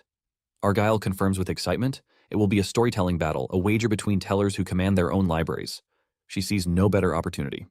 Jinpung hesitates. A storytelling battle would mean using collectors as proxies, and Kang Yuhyun's contracted partner is the Sword Empress, someone far too powerful. He feels he can't possibly win. But Argyle assures him. The Pentagram Department plans to sponsor a powerful collector, one raised in secret and still unknown to the public. Though new, this collector is more than capable of defeating a mid-class one. If this collector manages to defeat the Sword Empress, the rising star of the Divine Spirits, the impact would be enormous. Jinpung processes this information and begins to believe. If he defeats the Sword Empress and gains control over Kang Yuhyun's library, he can finally eliminate him. Yuhyun sat quietly, polishing his sword while deep in thought. Thanks to Hyerim carrying it around, the blade had absorbed a strange current, but its true form still hadn't revealed itself. He began engraving a mana circuit onto it, believing that would awaken its potential. Suddenly, the sword shimmered with brilliance as the system announced its evolution. The Salio Ancient Relic Longsword transformed into the Salio Empire Magic Engineered Sword. As a reward, Yuhyun received 100,000 TP and gained a new story, the story of an engraver, marking his success in engraving the circuit. Now the sword had become its true self. Yuhyun read the stats with awe. It could land myth-level fatal blows, boost his attributes, defend against magic, transform its shape, and operate without cooldown. It was an astonishing weapon. Though the special window remained locked, he assumed it was due to his current level being too low. While scanning the interface, he noticed a term, enormous ego. The next moment, the sword screamed aloud, declaring it was finally free. Startled, Yuhyun realized the sword could speak and had a will of its own. From within the blade, a small girl emerged. She didn't recall how long she had been asleep, but upon waking, she asked if Yuhyun was her master. Yuhyun introduced himself as Kang Yuhyun, a teller from Celestial Body Inc. The girl was shocked. A teller using a sword? She wondered if he planned to sell her. But Yuhyun reassured her that he used swords himself, which intrigued her. She found him interesting and asked for a name since she had forgotten hers during her long slumber. She believed that someone capable of awakening her must be talented enough to give her a name. Yuhyun looked at the pure white blade and was reminded of Baekyo, a white lotus. Inspired by the image, he named her Baekrion. She accepted the name happily and declared him her master from that moment on. The system confirmed that Yuhyun had become the master of Baekrion, the Salio Ancient Relic Longsword. Yuhyun could feel her story merging with his, and his own story flowing into her. They were now connected beyond just master and weapon. But their bond was interrupted by a sudden shock. Baekrion sensed something unusual and confronted him. She questioned the truth behind his existence, demanding to know what he meant by being a reincarnation, someone who had already died and been born again. Yu-hyun realized that Baekryun had read his past through the owner contract. Hiding the truth from her now would be pointless. She acknowledged how unusual he was for a teller and questioned if finding her had also been part of his future knowledge. Yu-hyun confirmed it, adding that the person who used her before didn't seem to know she was an ego sword. Baekryun figured that the previous owner had only partially awakened her. But Yu-hyun possessed the engraver trait which allowed him to fully bring her to life. She expressed her excitement about having a teller as a master. She found the idea of storytelling fascinating and was eager to experience it. Yu-hyun warned her she'd be seeing a lot of it and hoped they'd get along. He reached out and sealed their bond with a handshake. Later, Yu-hyun and Hyerim stood in an open area. He asked if she was ready. She gave her confirmation and Yu-hyun opened his library. Addressing the viewers, he welcomed them back, explaining that they had taken a break to return in a reorganized form. Curious, the divine spirits asked what was new. Yu-hyun told them to wait and promised to explain everything. He began introducing the story and the mind realm they would be clearing. Just then, Jinpung appeared and challenged Yu-hyun to a storytelling battle. The divine spirits instantly grew interested. Baekryun, confused, asked what that was. Yu-hyun thought to himself that it was a battle fought using stories, something only tellers from Celestial Body Inc. could do. He asked if Baekryun could appear openly, and she replied that only he could see her. Yu-hyun explained further that a storytelling battle relied purely on a collector's skills and the teller's support. The victor legally claimed ownership of the loser's library. Baekryun was shocked, realizing how serious the stakes were. Jinpung repeated his challenge, but Yu-hyun declined, stating he had no reason to accept. He reminded Jinpung that while he had the right to challenge, Yu-hyun also had the right to refuse. Baekryun asked if it was really okay to turn it down, and Yu-hyun replied that most didn't out of pride. Jinpung accused him of lacking honor and trying to run away, but Yu-hyun called him out for crashing someone else's story and issuing a challenge the moment a library was reopened. He saw through Jinpung's tactic, using the presence of divine spirits to pressure him into accepting. The divine spirits began criticizing Jinpung, seeing his move as arrogant and shameless. They questioned what department he belonged to and decided to take the matter up separately. To diffuse the rising tension, Yu-hyun told the spirits not to get too angry. He suggested that Jinpung probably acted out of ignorance. Treating him too harshly might reflect poorly on Yu-hyun's library. He shifted focus, hinting at the excitement of an upcoming battle between the popular pentagram department and the newly rising Sword Empress. But Yu-hyun set one condition. If they were going to fight, it had to be all or nothing. The winner would take everything. The loser's library, possessions, and even the right to live or die. Jinpung was surprised that Yu-hyun willingly stepped into the trap, but he accepted the condition. He reminded Yu-hyun that since he made the offer, he couldn't back out now. Immediately, the system announced the official establishment of the storytelling battle. The chosen method, deathmatch. Argyle observed the unfolding events with growing interest. She had been curious about Yu-hyun, a new rising teller, and found him even more impressive than expected. She admired how he defied his environment without hesitation, but his resistance posed a threat to their department's image. Still, now that he had become a valuable target, she was certain they would consume him eventually. Meanwhile, Hyerim expressed concern to Yu-hyun, questioning whether they would really be okay. Yu-hyun calmly reassured her. He was confident they would be fine, and this situation would be a perfect opportunity to showcase Baekryun. He sensed her worry, especially after hearing how even some divine spirits doubted his reckless decision to accept the challenge under such risky conditions. Argyle weighed in, pointing out the reality. Despite appearing one-on-one, the fight was essentially Yu-hyun alone against an entire department. She questioned his strategy. Yu-hyun reminded Hyerim of what he once said. Those most easily deceived were not fools or geniuses, but people who thought they already knew everything. He claimed this situation was a continuation of that idea. Jinpung, along with the one secretly manipulating him and the entire supporting department, all believed they had it figured out. When Hyerim asked if his actions were intentional, Yu-hyun confirmed it. He already had a method in mind to defeat them. Baekryun teased him, calling him a psycho, and he accepted it with a grin. The system announced there were 5 minutes left until the battle began. Yu-hyun then dispatched Baekyo somewhere. Hyerim suggested they head out too, curious to see the stadium before the fight, but Yu-hyun paused, saying he had one more thing to ask of her first. On the other side, Jinpung smirked, believing Yu-hyun's arrogance stemmed from having the Sword Empress on his side. Even he admitted she was incredibly skilled, but doubted she would win this time. He felt assured that someone as powerful as his own client, lent by the department, was proof of their confidence in his abilities. Why else would they assign him a guaranteed victor? The system announced there was only 1 minute remaining until the match. Jinpung turned to his client, signaling it was time. The system officially began the battle, calling both teams to exit their waiting rooms. Inside the stadium, Jinpung urged his client forward. The man snapped back, annoyed by the command. He claimed he would have stepped forward regardless and expressed his excitement about fighting the Sword Empress. He was curious to experience what cutting down someone so famous would feel like. Suddenly, confusion spread through the arena. Jinpeng and the others froze in shock. The man paused, realizing something was off. It wasn't the Sword Empress standing before him. Yu Hyun had entered the battlefield in her place. As Yu Hyun stepped onto the battlefield, the audience reacted with a mix of shock and admiration. Many had expected something unpredictable from him, but no one imagined he would personally enter the storytelling battle. The crowd watched with heightened interest, hoping he would live up to their expectations. His opponent, confused, questioned whether a teller was even allowed to participate in such a battle. Jinpeng, though momentarily surprised, quickly saw it as a golden opportunity to eliminate Yu Hyun once and for all. He ordered his fighter to kill him without hesitation, but the man, clearly annoyed, snapped back, saying he would have done it anyway and didn't need to be told what to do. Baekryun, concerned, voiced her doubts. The enemy clearly wasn't an ordinary fighter, but Yu Hyun reassured her that there was no need to worry. Then, Yu Hyun accessed the opponent's book, and his expression changed instantly. Realization struck. This wasn't just anyone. This was Jack the Ripper. In about a year, Korea would face a horrifying incident involving a serial killer who targeted collectors. Unlike typical battles within the mind realm, these murders occurred in reality. Every victim was a mid-class collector, making the case even more terrifying. Initially, the killer's identity remained a mystery, and the case was presumed unsolvable. But at the final moment, the culprit revealed himself, only to die during an attempt to kill Choi Do-yoon. Before his death, however, he had already taken the lives of thousands of innocent people. Yu Hyun now understood. Pentagram had been secretly nurturing a monster like him.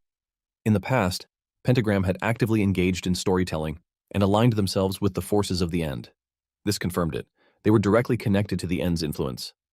Hyerim sat alone, gripped by anxiety, wishing she had gone in Yu Hyun's place. Her thoughts spiraled as she replayed their earlier argument.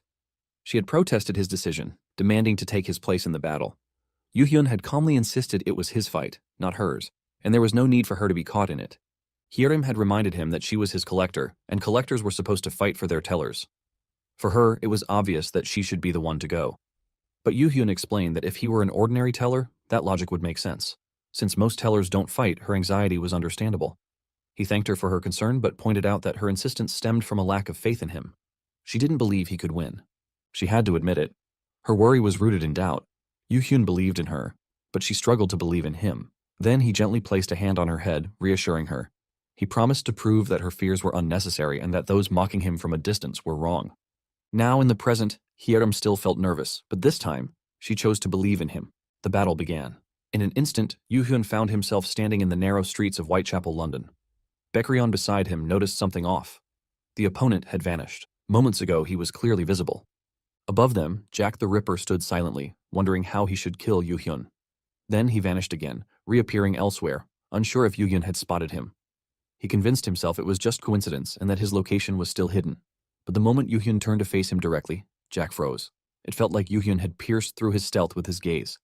Elsewhere, Argyle, watching through the system, commented sarcastically on Jack's confidence in his stealth. Jack snapped back, declaring that he would handle Yu Hyun regardless. Jack calculated that even if Yu Hyun had seen him, attacking from a blind spot would give him the advantage. Moving swiftly, he aimed to strike from behind, but Yu Hyun turned just in time and blocked the attack with his sword. Jack, stunned, leapt back and vanished again. From above, Yongwoo observed the floating book that always hovered near Jack, revealing his presence. Baekryun, amazed, asked how Yu Hyun had noticed Jack's position. Yu Hyun simply replied that he had his ways. Baekryun pointed out that now Jack knew his stealth had been seen through, and asked what Yu Hyun would do next. Yu Hyun responded that if Jack refused to come to him, then he would go to Jack instead. Without hesitation, Yu Hyun lunged forward, launching a direct attack. Jack managed to block it with his sword, but Yu Hyun mocked the idea that stealth alone could carry him through this fight.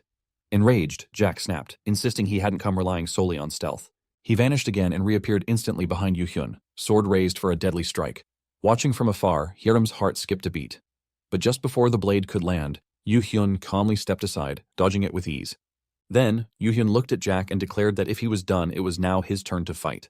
Yu Hyun's owl soared through the sky and landed in the stadium, perching quietly as the intense battle unfolded. The audience erupted in shock, amazed by what they had just witnessed. They whispered among themselves, stunned that Yu Hyun had effortlessly dodged the previous attack. Many speculated that it must have been a skill that allowed such precision. At that moment, the owl activated a skill that enabled Yu Hyun to hear the audience's murmurs in real time. As he absorbed their words, he recalled seeing this skill in Baekhyun's book before and had been curious about its effects. Now that he was experiencing it firsthand, he found it impressive. Hearing their doubts fueled his determination. If this was how everyone saw him, he was ready to change every single opinion. With fierce resolve, Yu Hyun charged forward, aiming directly at Jack. Watching him approach, Jack focused, trying to predict the direction of the incoming strike. But suddenly, Yu Hyun's sword morphed into a spear mid-attack, surprising Jack and grazing his cheek. The unexpected shift startled Jack. Until now, Yu Hyun had only used a sword. The sudden change left Jack confused. When had the weapon transformed? And what kind of spearmanship was this? Jack had assumed Yu Hyun was strictly a swordsman. Still, he quickly adjusted, thinking he had now gauged the spear's reach and Yu Hyun's combat style. He admitted internally that Yu Hyun wasn't an ordinary teller and decided to take the fight seriously, believing that he was now out of the spear's range. Confident, Jack charged with the intention to stab Yu Hyun before the spear could reach him, but Yu Hyun's attack landed cleanly on Jack's shoulder, sending a wave of pain through him. Shocked, Jack couldn't understand how the spear had reached him from that distance. Yu Hyun pointed out that while Jack had been trying to evade attacks, he had clearly failed to anticipate this one. Looking closer, Jack realized the spear had extended in length mid-attack. Outraged, he accused Yu Hyun of cheating. But Yu Hyun dismissed the complaint, reminding Jack that he was the one who had initiated the battle with an unfair advantage, and the real issue was Jack's lack of skill. Furious, Jack launched another charge. His strategy now was to close the distance so Yu Hyun couldn't counter. He promised himself a brutal kill, but as he rushed in, Jack collided headfirst into a shield. The sudden impact left him stunned. It wasn't just a weapon switch, Yu Hyun's weapon itself could change form. Before Jack could react, Yu Hyun slashed at him with a sword. Jack managed to block with his dagger, but Yu Hyun pressed forward. As he raised his weapon overhead, it transformed once more into a new form mid-swing. With incredible force, Yu Hyun struck down at Jack. The audience watched in stunned silence. Murmurs spread through the crowd, questioning the nature of Yu Hyun's weapon. A weapon that could change forms, and he wielded each form with expert precision. Could he truly be a teller? Some speculated on where he might have obtained such a weapon. Mentions of Eden and Pandemonium surfaced, both known for their interest in powerful libraries. Others whispered rumors about deeper forces. Some even claimed that Deep Dark and Michael had shown interest. Elsewhere, Satan was also watching the match. He acknowledged Yu Hyun's undeniable ability to draw attention. Though slightly bitter about being rejected, his curiosity grew. Hearing the mention of Deep Dark, he wondered if the rumors were actually about him.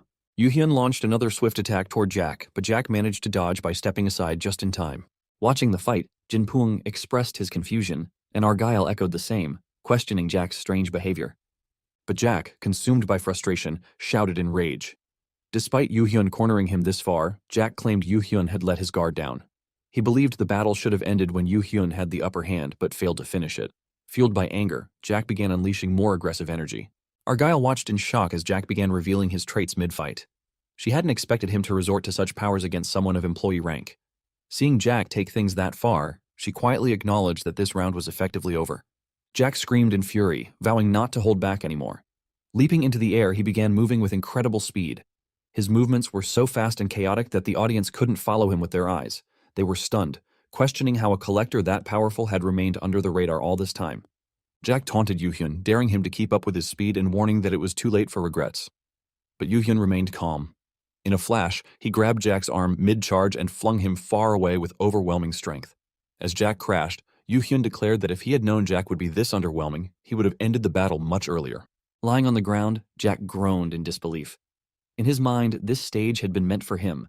He had seen himself as the main character, and Yu Hyun was supposed to be nothing more than a stepping stone, just a sacrifice to highlight his greatness. He couldn't accept how he had lost so completely. But Yu Hyun explained his downfall clearly. Jack had grown too drunk on his own power and stopped seeking more knowledge. That arrogance had led to his defeat. He told Jack to take a good look at the person who had defeated him, not just as a victor, but as the true main character of this stage. This victory wasn't luck. It was the expression of Yu Hyun's strength, his worth, and the power Jack had been underestimating all along. With that final declaration, Yu Hyun raised his sword and delivered the finishing blow, ending the battle. After Jack's defeat, the system announced Yu Hyun as the winner of the storytelling battle. It declared the field would disappear, and the winner would soon receive a reward.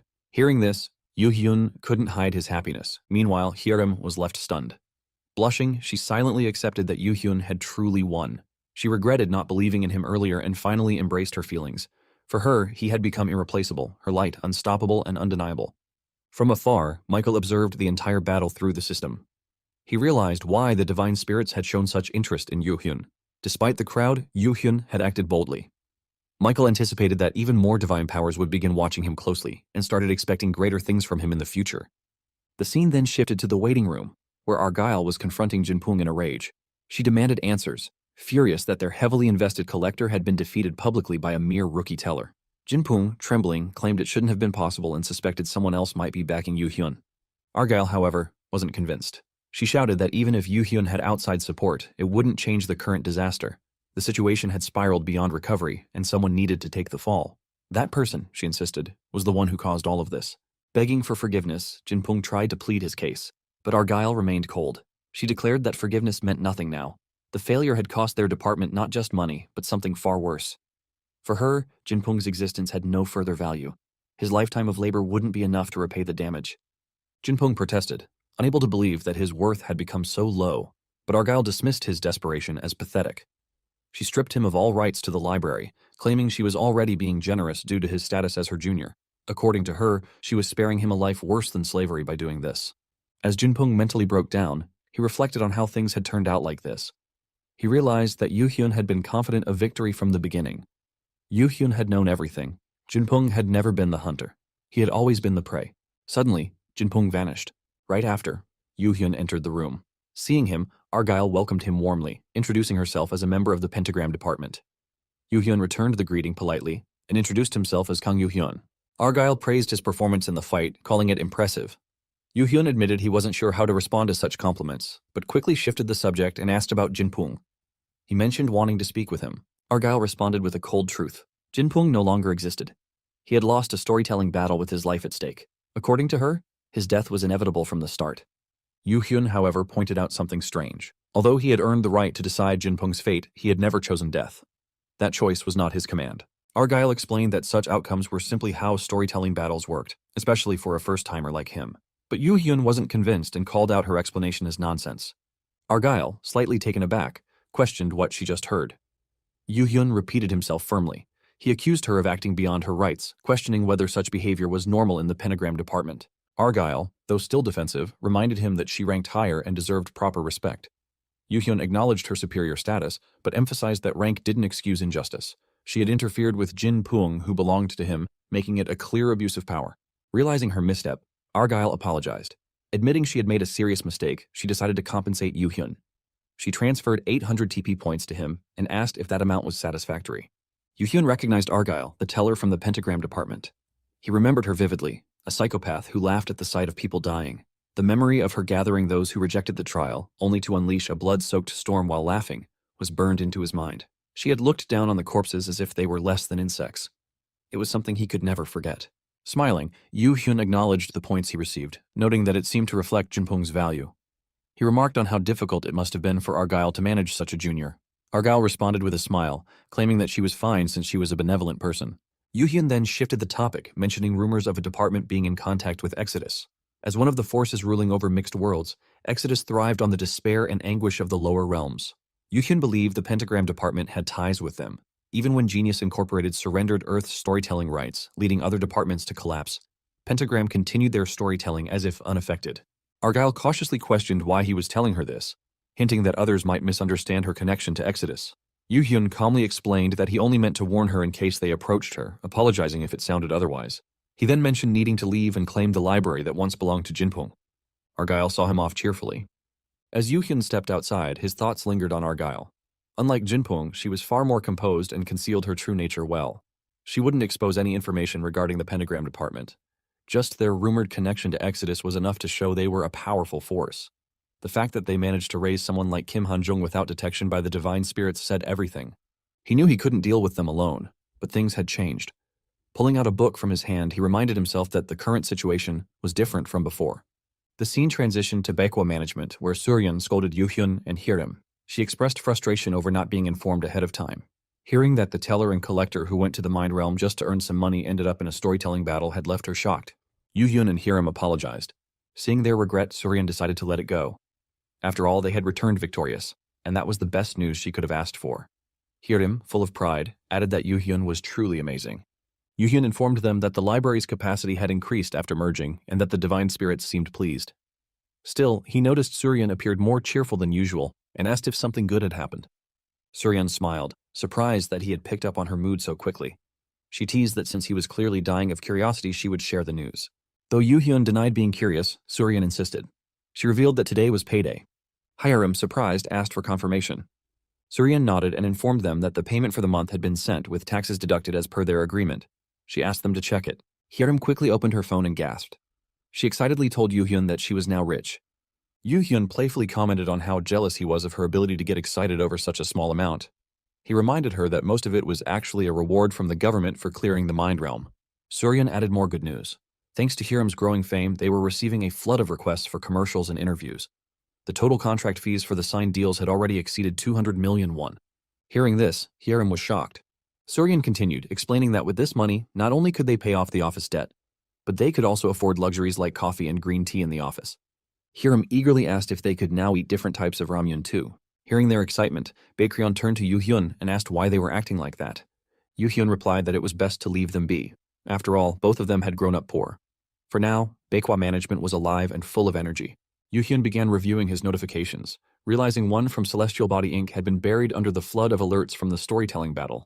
It turned out he had completed a long-term mission. Delighted, he understood this meant a promotion, recognition for his role in the recent events. He figured he was now a senior associate, though it meant he'd soon have to visit headquarters. The only issue was the time the promotion ceremony would take.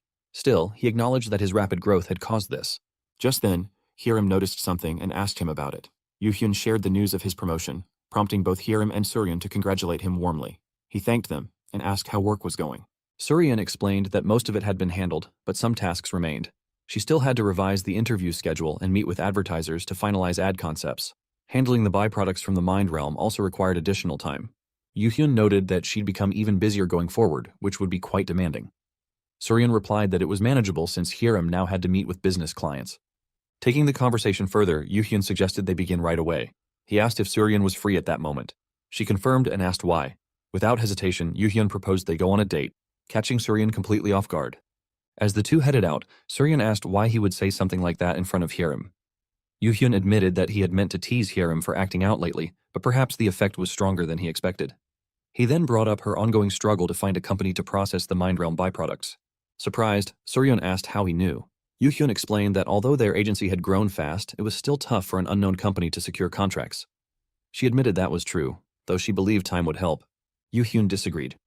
He said waiting too long would hurt their chances, and emphasized the need to sign a deal soon to build trust. He offered his help, saying that if a teller showed up in person, it would be harder for companies to dismiss them. Grateful, Suryan accepted, and said there was a company she had in mind, but there was a problem. She asked if he would hear her out. As they sat down for coffee, Suryan opened up about her past. Her family had once been affluent and peaceful, even though she was raised without a mother. Her older brother had been a respected collector, known as a rising star with many allies and a good reputation. But everything changed when he died in an accident. What followed was worse. Several other collectors were injured or killed during that time, including members of major clans. One of those clans sued her late brother, blaming him for everything. Though he was no longer alive to defend himself, the court ruled in favor of the powerful clan. Her family was left buried in debt. Yoo-hyun considered how the court likely had no choice but to side with the influential clan. He could sense how deeply Suryan believed in her brother's goodness. He had been more just and kind than anyone, devoted to family, and openly critical of the current direction of society. Yoo-hyun asked whether her brother had opposed the mind realms. Suryan confirmed that he believed they should not be maintained. That single detail made everything clearer to Yoo-hyun. The powerful clans had a strong interest in preserving the mind realms. It was likely that this opposition had led them to target Suryan's brother. He suspected the accident that killed him may not have been accidental at all. He resolved to investigate it soon. At that moment, someone approached them. Recognizing Suryan, the person greeted her warmly. They expressed surprise at seeing her and mentioned feeling sad after she left the clan. They then questioned whether her small management company could actually make any money. Yoo-hyun turned to Suryan and asked who the man was. Suryan introduced him as her senior, John Kwang-seok, someone she had worked with at her previous job. John glanced at Yoo-hyun with condescension, questioning if this fragile-looking man was a collector under contract. He mocked Suryan's success, calling it impressive during a labor shortage, as most personal management agencies failed quickly. He wondered what method she used to secure Yoo-hyun, suggesting it was a contract-related meeting. Doubting her capabilities, he asked if she could even manage a collector. Introducing himself as John Kwang-seok of the Hanwol clan, he assumed everyone had heard of them. Yoo-hyun calmly stated his name, prompting John to dismiss him for being unfamiliar. He asked if Yoo-hyun had awakened recently, inquired about his collector rank, and noted the absence of weapons or gear. Irritated, Yoo-hyun told him to back off. Offended, John demanded how someone so young dared to speak to him that way. Yoo-hyun didn't hold back and admitted he wanted to punch him and send dust flying, only restraining himself out of respect for Suryan. But Jeon's attitude was pushing limits. Jeon, now fuming, reminded Yoo-hyun that he was a Hanwol clan member and questioned how a no-name collector could threaten him. Yoo-hyun replied that insulting Jeon was no different than insulting himself. and he wouldn't tolerate it. John then mocked their relationship, implying that Suryan had used personal means to win Yoo-hyun over. He said he would have entertained the idea himself if she had acted like that while still at his company. Calling it a shame, he laughed cruelly. Unable to bear more, Yoo-hyun punched John in the face, stunning everyone around them. John, shocked and enraged, yelled about the severity of attacking a citizen. He threatened to sue and ordered someone named Hyunsuk to call the special unit. Yoo-hyun calmly revealed that it would be pointless, as he wasn't a collector and hadn't broken any laws. He was a teller, and collector laws didn't apply to him. This revelation shocked the surrounding crowd. With a cold tone, Yoo-hyun urged John to continue saying what he had earlier. At that moment, John's men surrounded Yoo-hyun and warned him to stop, threatening to act if he didn't. Yoo-hyun challenged them to draw their weapons, warning that the moment they did, they would all die by his hands. His presence and confidence were overwhelming, and within seconds, the men backed off and ran away in fear. After the tension settled, Yoo-hyun turned to Suryan and asked if she found him trustworthy. She replied that she couldn't stop him and asked why he had chosen her. Yoo-hyun told her she was perfect for the role and he believed she would succeed. Tellers had the unique ability to recognize someone's talent. Suryan confessed that after the lawsuit, she had been blacklisted by major clans and faced difficulties in finding companies to handle the byproducts. Yoo-hyun asked if she resented her brother. Suryan admitted she did initially, but over time, she realized he wasn't a bad person. He was simply dedicated and hardworking, which had threatened those in power. Yoo-hyun questioned if she planned to accept such injustice silently. Suryan hesitated, unsure of how she could fight back against such influential people. Yoo-hyun acknowledged the challenge but assured her that he would help. He proposed that they disrupt the current system, stir chaos, and prove they weren't wrong. Though it may have sounded absurd, he was confident she would change her mind. He suggested they start by finding a company to manage the byproducts and extended his hand to her. Suryan grasped his hand and warned him that he might regret it. Yoo-hyun simply responded that he was the kind of person who acts first and regrets later. Suryan looked at Yoo-hyun, surprised by how easily he had achieved something she struggled with despite all her efforts. Yoo-hyun simply replied that he had only done what he could. Doubt crept into Suryan's voice as she wondered if he even needed her as a manager anymore. But Yoo-hyun reassured her, telling her she was only weak in that particular situation and reminded her that they were in this together. They were already on the same path, supporting each other. He suggested they head back before Hyerim got impatient. Suryan proposed buying something before returning. The scene shifted to the next day. Yoo-hyun stood, lost in thought, believing the matter would soon be resolved. At that moment, Suryan appeared with Hyerim, now fully prepared. Hyerim asked Yoo-hyun for his opinion on her look, and he told her she looked even more beautiful than usual. Suryan teased him, calling him a total player. They arrived at a large building, and Hyerim was impressed by its size. Yoo-hyun explained it was one of the nation's top 3 magazines, and reminded her not to worry while also protecting her public image. Approaching the front desk, Yoo-hyun greeted a man and mentioned they were there for the Sword Empress's interview. The man directed them to take the elevator to the 7th floor. Upon seeing Hyerim, the man became visibly flustered. Before parting, Suryan asked if Yoo-hyun and Hyerim would be fine without her, as she had something else to handle in the lobby. Yoo-hyun nodded in agreement. Inside, a lady welcomed them warmly. She asked Yoo-hyun about himself, and he introduced himself as Kang Yoo-hyun, there to support collector Kang Hyerim. The lady revealed her name as Shin Ga-ryong, team leader of the department responsible for collecting magazine. Yoo-hyun recognized her as a friend of Suryan.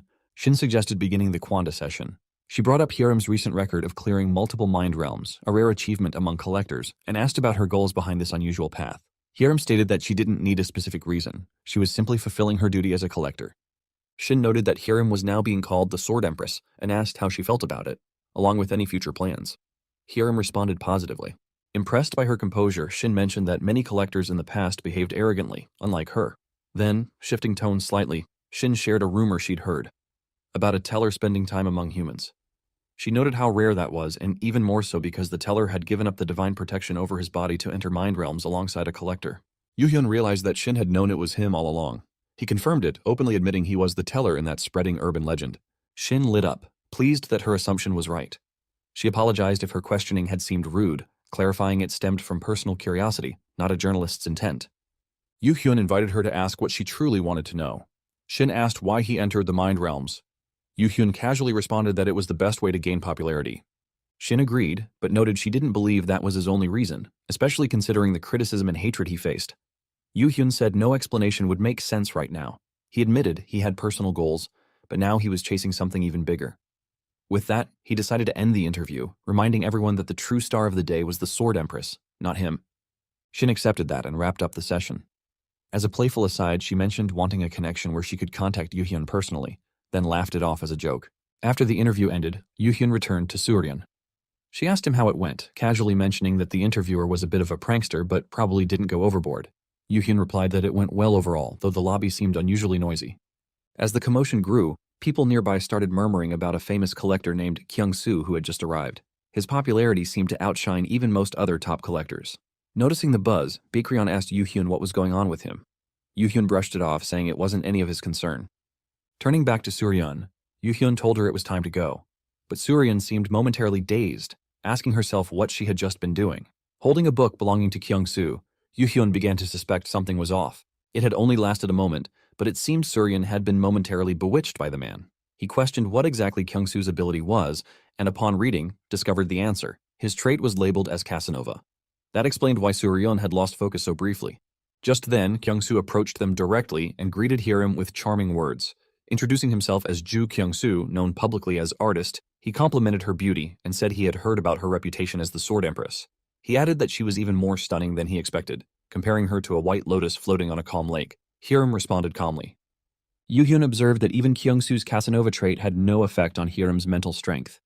Baekryun, overhearing the exchange, asked Yoo-hyun if he noticed Kyung-soo had specifically come after hearing about Hiram's beauty. Yoo-hyun realized that was indeed the case. Kyung-soo had come just for her. Stepping forward, Yoo-hyun interrupted, telling Kyung-soo to back off as Hiram was feeling uncomfortable. Kyung-soo demanded to know who he was. Yoo-hyun replied that he was her manager. Kyung-soo scoffed, mocking the idea that a mere manager would try to stop him. He reminded them that he was Ju Kyung-soo, a nationally famous collector. Yoo-hyun stood firm, saying that fame didn't matter. He asked Kyung-soo not to come near his collector, as she clearly didn't like it. Kyung-soo arrogantly claimed that no woman in the world disliked him. There were only women who didn't know him yet. Fuming inside, Yoo-hyun thought this was the first time he actually missed the chaos of the lawless end. The tension broke when Hiram spoke up, telling Kyung-soo he was being a nuisance. He quickly shifted tone, saying that if the beautiful lady requested it, he would stop. Still, he asked if she'd have tea with him if she had time. Hiram rejected the offer firmly, saying she had no time for that. Kyung-soo insisted she didn't need to be shy and offered to give advice as her senior if there was anything troubling her as a collector. Hiram replied that there was nothing and asked him to leave immediately. Kyung-soo's demeanor changed. Saying he had been trying to remain polite, he suddenly threw a glove toward Hiram. She caught it instantly. It was a formal challenge. With excitement rippling through the crowd, people began shouting that artist Kyung-soo had challenged the Sword Empress to a duel. Supporters urged him to win. Concerned, Baekryun turned to Yoo-hyun and asked if it was even acceptable for collectors to fight each other. Yoo-hyun explained that the government actually preferred head-to-head duels over long-standing grudges that could lead to criminal acts. However, he admitted he didn't want to accept the duel since it had been Kyung-soo who unilaterally picked the fight. Baekryun pointed out that it didn't seem like Hiram wanted to back down anyway. Yoo-hyun then walked over to Hiram and told her she could agree to the duel. Surprised, Hiram confirmed his words. Yoo-hyun reminded her that she didn't want to step aside in this situation anyway. Hearing this, Hiram smiled, stepped forward, and accepted Kyung-soo's challenge. In his mind, Kyung-soo felt everything was falling into place. Challenging Hiram publicly meant she couldn't refuse without harming her pride. She was lower ranked than him, so victory seemed certain. To him, power was the ultimate solution to any minor problem. As a proud member of the prestigious Hesiod clan, he believed no rising newcomer like her could stand a chance. He imagined humiliating the so-called Sword Empress in front of the crowd and forcing her to fall for him. The thought alone made him grin. Yoo-hyun then approached Hiram and whispered something to her. Hiram turned to Kyung-soo and stated that she would accept the duel, but not immediately. It would take place in 3 days. Kyung-soo silently scoffed at the delay, finding it amusing. He thought she was being naive if she believed anything would change in just 3 days. Aloud, he agreed to the new schedule and added that they could let the association assign the location. With that, he left confidently. Yoo-hyun observed Kyung-soo's arrogance and thought it stemmed from being backed by the great divine force Olympus. But he knew they would crush that pride in 3 days. Just then, Shin arrived and asked what all the noise was about. Suryeon informed her that a collector named Kyung-soo had just visited. Upon hearing the name, Shin's expression darkened. Yoo-hyun asked if she knew him. Shin confirmed immediately.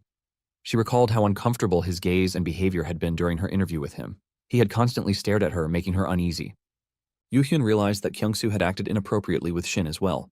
Shin added that there were rumors about Kyung-soo misusing his clan's power for shady dealings. Curious, she asked what he had done to them. Yoo-hyun replied that it wasn't much. He had merely challenged Hiram to a duel, which she accepted. Shin was stunned.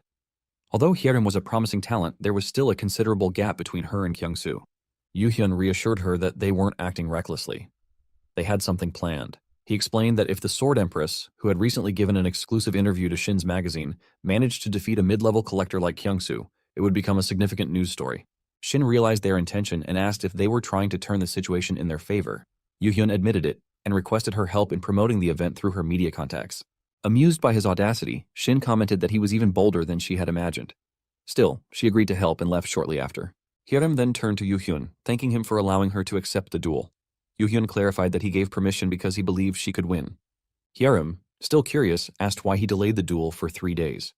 Yoo-hyun explained that they needed time to build hype and attract attention.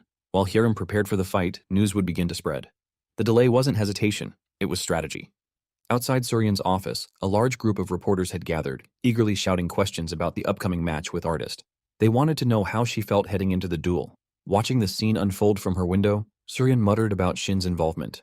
She noted that Shin was usually selective and only entertained requests from people she genuinely liked. Yoo-hyun commented that it was fortunate Shin seemed to favor him. In his thoughts, he acknowledged that while Hyerim had some recognition among divine spirits, her name still hadn't reached the public. This duel would be the perfect chance to change that. As he glanced back at Hyerim, Yoo-hyun thought about how ready she was. He was confident that Kang Hyerim would become an even greater collector than she had been in her past life. He couldn't remain fixated on the past. They had to move forward, surpass her former limits, and transcend everything she had once been. This battle was a step toward that goal. On the day of the duel, spectators began filling the arena. Watching the crowd through the system interface, Yoo-hyun admitted the turnout was overwhelming. He asked Suryan if she felt nervous. She responded with disbelief, stunned by the massive crowd and the unexpected presence of major media companies. Yoo-hyun explained that he had only asked Shin to spread the word. Judging by the buzz, Artist likely publicized it further. Collector duels and storytelling battles were rare events, so public interest naturally surged. Suryan, now visibly anxious, clutched her stomach and admitted the nerves were getting to her. When Yoo-hyun casually asked if she needed the restroom, she snapped in embarrassment, reminding him that it was just a stomachache. Looking around, Yoo-hyun noticed the premium seats filling with important figures. There were many members from major clans and even several famous collectors in attendance. Baekryun observed that Yoo-hyun didn't seem nervous. He clarified that he was, but just didn't show it. Most importantly, the fight wasn't his. It was the Sword Empress's. As Hyerim finished getting ready, Yoo-hyun smiled at her, then playfully punched her on the head. She flinched and asked what he was doing. He told her the hit was meant to hurt a little, hoping it might reduce her nerves. Though annoyed, she admitted he should have warned her. He replied that warnings would make it less effective. Smiling softly, Hyerim thanked him. Soon, both Kyungsoo and Hyerim stood face to face inside the arena. The system displayed the current Divine Spirit viewers, 4,500 and climbing, as the battlefield began forming. An official voice explained the duel rules. The match would end if one participant surrendered or became unable to fight. The created field was inhabited by various monsters, and participants could earn points by defeating them. Stronger monsters gave higher points, with boss-level creatures yielding the most. The duel would last for 3 hours, and if no clear winner emerged, the victor would be decided based on total points. Murder was strictly forbidden. Violating that rule would result in severe punishment under association regulations. With that, the duel officially began. Almost immediately, a loud explosion erupted on Kyungsoo's side. The announcer declared that Artist had slain a large monster right at the start, earning 150 points. The crowd erupted in excitement, especially the women cheering for him. Meanwhile, a few spectators noticed that Hyerim hadn't moved. She was standing still, prompting whispers about whether she had already given up. At that moment, Hyerim opened her eyes. Kyungsoo, caught off guard, sensed something approaching. Before he could react, Hyerim launched a sudden, fierce sword attack. Kyungsoo quickly raised his own weapon to block it. Kyungsoo, stunned by the attack, couldn't believe the Sword Empress had ignored the monsters and targeted him directly from the start. The announcer voiced the crowd's confusion, declaring that the Sword Empress seemed to want a direct duel with Artist instead of following the usual rules of monster hunting. Infuriated, Kyungsoo activated his powers, refusing to be underestimated. Hyerim, in turn, intensified her own energy. Kyungsoo was rattled. He couldn't comprehend where such overwhelming force was coming from. The sheer pressure from both their powers began to crack the ground beneath them. Spectators watched in disbelief, murmuring among themselves. Many had heard of her strength, but no one expected this level of dominance. Hyerim felt exhilarated. Crushing someone who had belittled her, unleashing the power she had long suppressed, and tasting the freedom in combat. This is what she had wanted. It was a glimpse into what Yoo-hyun must have once felt. She spun her sword with precision, slashing across Kyungsoo's cheek. Enraged, he shouted about the damage to his face and charged forward. But Hyerim swiftly struck his hand, knocking his sword to the ground. Without pausing, she jumped and landed a crushing knee to his face, causing blood to spill from his mouth. The audience gasped at the brutal assault. Realizing he was losing, Kyungsoo panicked. He couldn't allow himself to be defeated by a lower-ranked collector. He tried to focus. If he could stay calm, he could predict her moves and counter them. Just as he tried to regain control, Hiram dashed toward him. Believing this was his moment, he readied himself, but she sidestepped at the last second and circled behind him. His frustration boiled. Was she toying with him? Fueled by rage, Kyungsoo launched a desperate attack. But Hiram struck first, landing a powerful punch to his face, then delivering a rapid series of blows. Both Yoo-hyun and Soo-hyun were shocked by the ferocity. Hiram didn't stop. She continued hammering Kyungsoo with punches, not giving him a single chance to surrender. Girls in the audience began whispering in surprise. They had believed Kyungsoo to be powerful, but now saw he had relied only on his looks and arrogance. Others questioned why the fight wasn't being stopped, but officials couldn't intervene. Hiram was relentless, not even allowing him a moment to utter surrender. Finally, she clasped her fists together and slammed them into Kyungsoo's face with devastating force. The impact caused an explosion across the battlefield. Kyungsoo collapsed, completely defeated. The announcer declared the match complete. The Sword Empress had emerged victorious. The battlefield's disabling field slowly deactivated as silence fell over the stunned arena. Argyle silently observed the match and noted Hiram's timing, unleashing hidden strength precisely when it mattered most. It was clear to her that someone had instructed Hiram, and she had no doubt it was Kang Yoo-hyun. Though she originally wanted Yoo-hyun to fail, the outcome left her bitter. The desire to tear apart his calm, smug face surged within her, but she knew that any rash action could backfire, giving Yoo-hyun the upper hand. So she restrained herself, determined to wait patiently for the right opportunity. Meanwhile, Hiram reunited with Yoo-hyun and Soo-ryun. Soo-ryun, overwhelmed with joy, praised Hiram's incredible performance and how the audience had reacted enthusiastically. Hiram smiled and thanked her warmly. Yoo-hyun also complimented her, telling her how impressive she had been, and the words touched Hiram deeply. She responded with a grateful smile. Elsewhere, a tense meeting was underway inside a formal conference hall. Members discussed the threat Hiram posed. Many feared that if they allowed the Sword Empress to continue unchecked, they could lose countless mind realms. Yet, with public support on her side, taking direct action against her was nearly impossible. Frustrated, they questioned whether they were supposed to do nothing and simply accept the situation. Among them sat Lin Gunwoo, a member of a high-ranking third-level collector clan. He addressed the others with a calm, yet dismissive tone, suggesting they let things unfold naturally, confident the factions would eventually turn on each other. Another attendee challenged Gunwoo, reminding him that even if he was there unwillingly, he should still participate seriously. Gunwoo kept his thoughts to himself. He reflected on how he wouldn't have attended if not for the clan leader's command. He disliked how these people manipulated the mind realms and were plotting to exclude the Sword Empress. To him, this place was filled with gluttonous, self-serving men, and he felt out of place among them. Back at Baekwa Management, Soo-ryun scrolled through her phone in awe. Online platforms were flooded with discussions about Hiram. Soo-ryun hoped that Hiram's popularity would only grow and that Baekwa Management would continue receiving endless collaboration offers. Hiram then turned to Yoo-hyun and asked what had been on his mind. Yoo-hyun responded with a decision. He wanted to bring in one more collector. His sudden declaration surprised both Hiram and Soo-ryun, leaving them momentarily speechless. Tears welled up in Hiram's eyes as she mumbled about being abandoned. Yoo-hyun responded calmly, trying to clarify that he had never left her. But Hiram, feeling betrayed, reminded him that he once claimed she was the only one he needed. Yoo-hyun explained that while their duo worked fine for now, it wouldn't be sustainable for larger mind realms. Sooner or later, they would need someone new. He reassured her that it wasn't urgent yet, but eventually another collector would be necessary. He even suggested that with Hiram's rising rank, it might be nice for her to have a junior and be treated as a senior. Cheered up, Hiram agreed playfully, declaring that she would overlook the situation with the generosity of a senior. Soo-ryun then asked Yoo-hyun who he had in mind for the new member. Yoo-hyun admitted that he hadn't decided yet.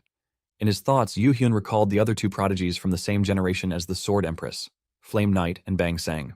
The Flame Knight was currently active in America and likely didn't have a teller contract. Bang Sang's identity remained a mystery, making them difficult to track. Baekryun suggested he use his knowledge of the future to find someone new. Yoo-hyun replied that while there were many potential candidates, the timing wasn't right. Some hadn't awakened yet, while others had already been claimed. Signing a contract with an unknown collector was too risky, making the task harder than he had expected. Baekryun pointed out that his standards were high and the current situation wasn't favorable. She asked what he planned to do next. Yoo-hyun thought about the upcoming collector completion ceremony, a key event where newly awakened collectors entered the recruitment market. He considered that it might be the perfect opportunity to find a hidden gem, someone powerful who hadn't yet realized their true potential and remained unnoticed by others. Just then, a system notification appeared. A video call began, showing a strange monster-like figure. The figure congratulated Yoo-hyun, mentioning his upcoming promotion to senior associate. Confused by the caller, Soo-ryun asked who it was. Yoo-hyun admitted he had never seen them before and suggested they step aside. Upon spotting a horn, Yoo-hyun suddenly recognized the figure and asked if it was the same horned person he had met during the entrance ceremony. The figure clarified their name. It was Alicia. Yu-hyun was surprised at the transformation. The once tiny creature had grown into a stunning figure, now appearing as a red demi-human. Trying to shift the conversation, Yu-hyun greeted her and asked about her current assignment. Alicia explained she had entered the department successfully and was now working on a planet named Altalon, a world where swordsmanship and magic coexisted. She was receiving help from her seniors and progressing well. Yu-hyun noted that she must be skilled to be assigned to a fantasy realm. Alicia confidently shared her success, boasting that she had already reached 500 viewers in her library. She had a strong collector, once known as a bad boy, now top tier. Yu-hyun guessed he might be a noble, and Alicia was surprised he got it right, confirming her collector came from a county. Impressed, Alicia asked how Yu-hyun knew so much. Yu-hyun silently noted that Alicia had chosen a bad boy protagonist for her storyline. Alicia then brought up the Teller forum and asked if Yu-hyun had checked it lately. He hadn't. She urged him to take a look, saying something strange seemed to be happening because of him. She ended the call quickly, saying she was busy. Puzzled, Yu-hyun reflected on what she said. He wondered what strange event she was referring to. Suddenly, a system prompt revealed that a teller had died attempting to copy his methods. Shocked, Yu-hyun reviewed everything in his system. He hadn't expected it, but a serious incident had indeed occurred. He considered the consequences. Those who thought mimicking him was an easy path to success were now facing disastrous outcomes. Still, he believed the results weren't entirely bad. Many had already given up their blessings. Baekryun asked if he was worried. Yu-hyun, half serious, remarked that watching a teller suffer after giving up their blessing could make for an entertaining story. Baekryun, unimpressed, questioned if he was truly being serious. The next day began with Hiram asking Yu-hyun if he really had to go alone. Yu-hyun explained that reporters and paparazzi were still after her due to her duel with Artist. To avoid distractions and handle everything swiftly, he needed to go by himself. Activating his hidden presence skill, he left quietly. Arriving at the ceremony location, Yu-hyun saw a large crowd. Baekryun, surprised by the number of people, commented on the turnout. Yu-hyun noted that many ordinary spectators had gathered, along with representatives from major clans. Baekryun expressed concern over the fierce competition. The major clans already had inside information, likely giving them the advantage in identifying promising collectors. Yu-hyun reassured her, saying he wasn't searching for the obvious choices. He reminded her that even Hiram was once overlooked by the clans. While higher ranks often signaled more talent, even the most advanced curriculum couldn't fully measure someone's potential. He suggested they try finding a hidden gem themselves. Baekryun agreed and followed his lead. As the day wore on and evening approached, Baekryun asked if anyone had caught his interest. Most of the crowd had already left. Yu-hyun admitted that everyone he had seen possessed only average qualities. He was hoping for at least a gold-colored aura. Just then, something unusual caught his eye. Darting toward the sight, Yu-hyun questioned whether he had imagined it. He caught up to a girl and was stunned. Before him stood someone carrying not just one, but an entire rainbow bookshelf of books, something incredibly rare. Typically, a person would possess only one book, but her collection hinted at limitless reincarnations or regressions. After introducing himself, Yu-hyun asked for her name. The girl, clearly irritated, snapped at him and warned him to back off or face the consequences. But Yu-hyun, rather than being upset, was thrilled. Her aggressive line was something divine spirits adored, especially among regressors aiming for speedruns. He guessed she had just completed the collector completion ceremony and introduced himself as Kang Yu-hyun from Baekwa Management. The girl coldly asked what he wanted. Yu-hyun offered her a proposal, but she refused, stating she was busy. When he placed a hand on her shoulder, she warned him once more and walked away. Watching this, Baekryun questioned whether Yu-hyun had dashed off just for that girl. She guessed the girl must be highly talented or possibly someone he recognized from the future. Yu-hyun explained that he didn't know her. If someone possessed a bookshelf like that, they should be famous. But her presence didn't match any of his memories from after the end, suggesting something was off. Deciding not to press further for now, Yu-hyun suggested they return. He told Baekryun he needed to meet that girl again. Baekryun reminded him that she hadn't even given her name. Holding one of her books in his hand, Yu-hyun smiled confidently and assured her they would definitely cross paths again soon. Inside Baekwa Management, Yu-hyun asked Suryan to research someone named Kwon Ji-ah from the recent training school graduates. Suryan confirmed if this was the person he intended to recruit. Yu-hyun affirmed it and Suryan acknowledged, promising to look into it. Yu-hyun silently reflected on how he had hoped to gather information through her book, but one book alone wasn't enough. Just then, Hiram, standing behind, noted that Ji-ah sounded like a female name. Yu-hyun confirmed it, explaining that the collector was a woman. Hearing this, Hiram began crying like a child. Yu-hyun clarified that his decision wasn't based on gender. It was simply that the collector he chose happened to be a woman. Soon after, Suryan returned with results. She asked Yu-hyun if he was sure about choosing Ji-ah. He confirmed again. Suryan then explained that among 359 graduates, Ji-ah ranked 340. Her overall training evaluation wasn't promising, though she had high scores in individual combat and fighting monsters. However, her evaluations in personality and teamwork were terrible. Yu Hyun added that it seemed she had even gotten into a fight during training. Suryan confirmed this, mentioning she was nearly expelled and barely graduated. Despite defeating higher-ranked collectors and showing clear talent, her personality had caused rumors to spread. Because of that, no one tried to recruit her. She asked again if Yu Hyun really thought Jia was the right choice. He answered firmly, yes, he did. In his thoughts, Yu Hyun compared her several books and the light surrounding her to Hyerim's. He felt Kwon Jia might be even more talented. Suryan asked if he planned to recruit her immediately. Yu Hyun replied that there was no need to rush. He'd approach her after the promotion ceremony. With that, he stepped out. When Suryan asked where he was headed, Yu Hyun simply said he had someone to meet. Soon, Yu Hyun stood in front of a street food stall named Waiting at the Door. He thought the name was unusual for a restaurant. Stepping inside, he approached a woman and asked if she was Choi Do-yoon's mother. She responded asking how he knew her son. Yu Hyun introduced himself as the person who had contacted her earlier about Do-yoon. They sat down and she asked if he knew where her son was. Yu Hyun admitted he didn't. But when she realized he at least knew Do-yoon's name, she took it as a sign that he was alive. Yu Hyun confirmed it. Relieved, she expressed her gratitude and asked his name. Yu Hyun introduced himself as Kang Yu Hyun and requested that she not call him something as heavy as a savior. He described himself simply as a teller who had come out of curiosity about Choi Do-yoon's family. Curious, she asked how a teller came to know her son. In his thoughts, Yu Hyun explained that tellers traveled to worlds beyond Earth and heard stories from other dimensions and planets. He admitted he didn't know Do-yoon's current condition in that other world, but he did know that Do-yoon survived until the end and eventually returned to Earth. Reflecting on Do-yoon's tragic personality, Yu Hyun realized it likely stemmed from the complete destruction of his hometown. The woman sitting before him, he knew, had died during the trials of the end. Do-yoon's mother began to speak. She said Do-yoon was always mature for his age. Her husband had passed away before Do-yoon was born, so he grew up without a father but never gave her trouble. She always felt apologetic toward him. Even a mature child was still a child with dreams and desires, but she had been unable to do anything for him. When he went missing, it felt like her world had fallen apart. As a mother who had done nothing and then lost her son, she felt crushed. If Do-yoon was still alive, she hoped he had met good people and was living a better life. She believed that even if he returned to a poor mother running a street food stall, he wouldn't be happy. Yu Hyun calmly responded, understanding the mother's guilt toward her son, but he explained that hoping her son was happy in another world was asking too much. He wasn't sure what Choi Do-yoon had truly felt, but he believed Do-yoon endured everything while thinking of his mother. Though Yu Hyun had confirmed that Do-yoon was alive, he had never said the boy was happy. That distinction, he hoped she would understand. Despite having the power to chase wealth and fame in another world, Do-yoon had chosen to return to Earth. It wasn't for glory, but simply because she was his family. Yu Hyun believed Do-yoon was working hard just to meet her again. Hearing that, the mother broke into tears. She agreed. They were family, and Do-yoon must want to see her just as much. She thanked Yu Hyun for helping her realize how meaningless her doubts had been. Then, almost knowingly, she added that Yu Hyun seemed to understand her son unusually well. Yu Hyun downplayed it, saying he had only heard stories about Do-yoon from others. The woman smiled gently, wondering if Do-yoon had made a good friend. Yu Hyun, thinking to himself, noted how she had caught on to something. His own mother had been like that. All mothers, he thought, were sharp in their own way. She then invited him to stay for a meal. But before he could respond, some rough-looking men stormed into the shop, demanding once again that she sell her restaurant. She raised her voice, asking who they thought they were to keep saying such things. One of them claimed it was their business and warned her against being uncooperative. Trying to deflect, she told them she had a customer and asked them to leave. They scoffed at the idea of a customer in such a shabby place.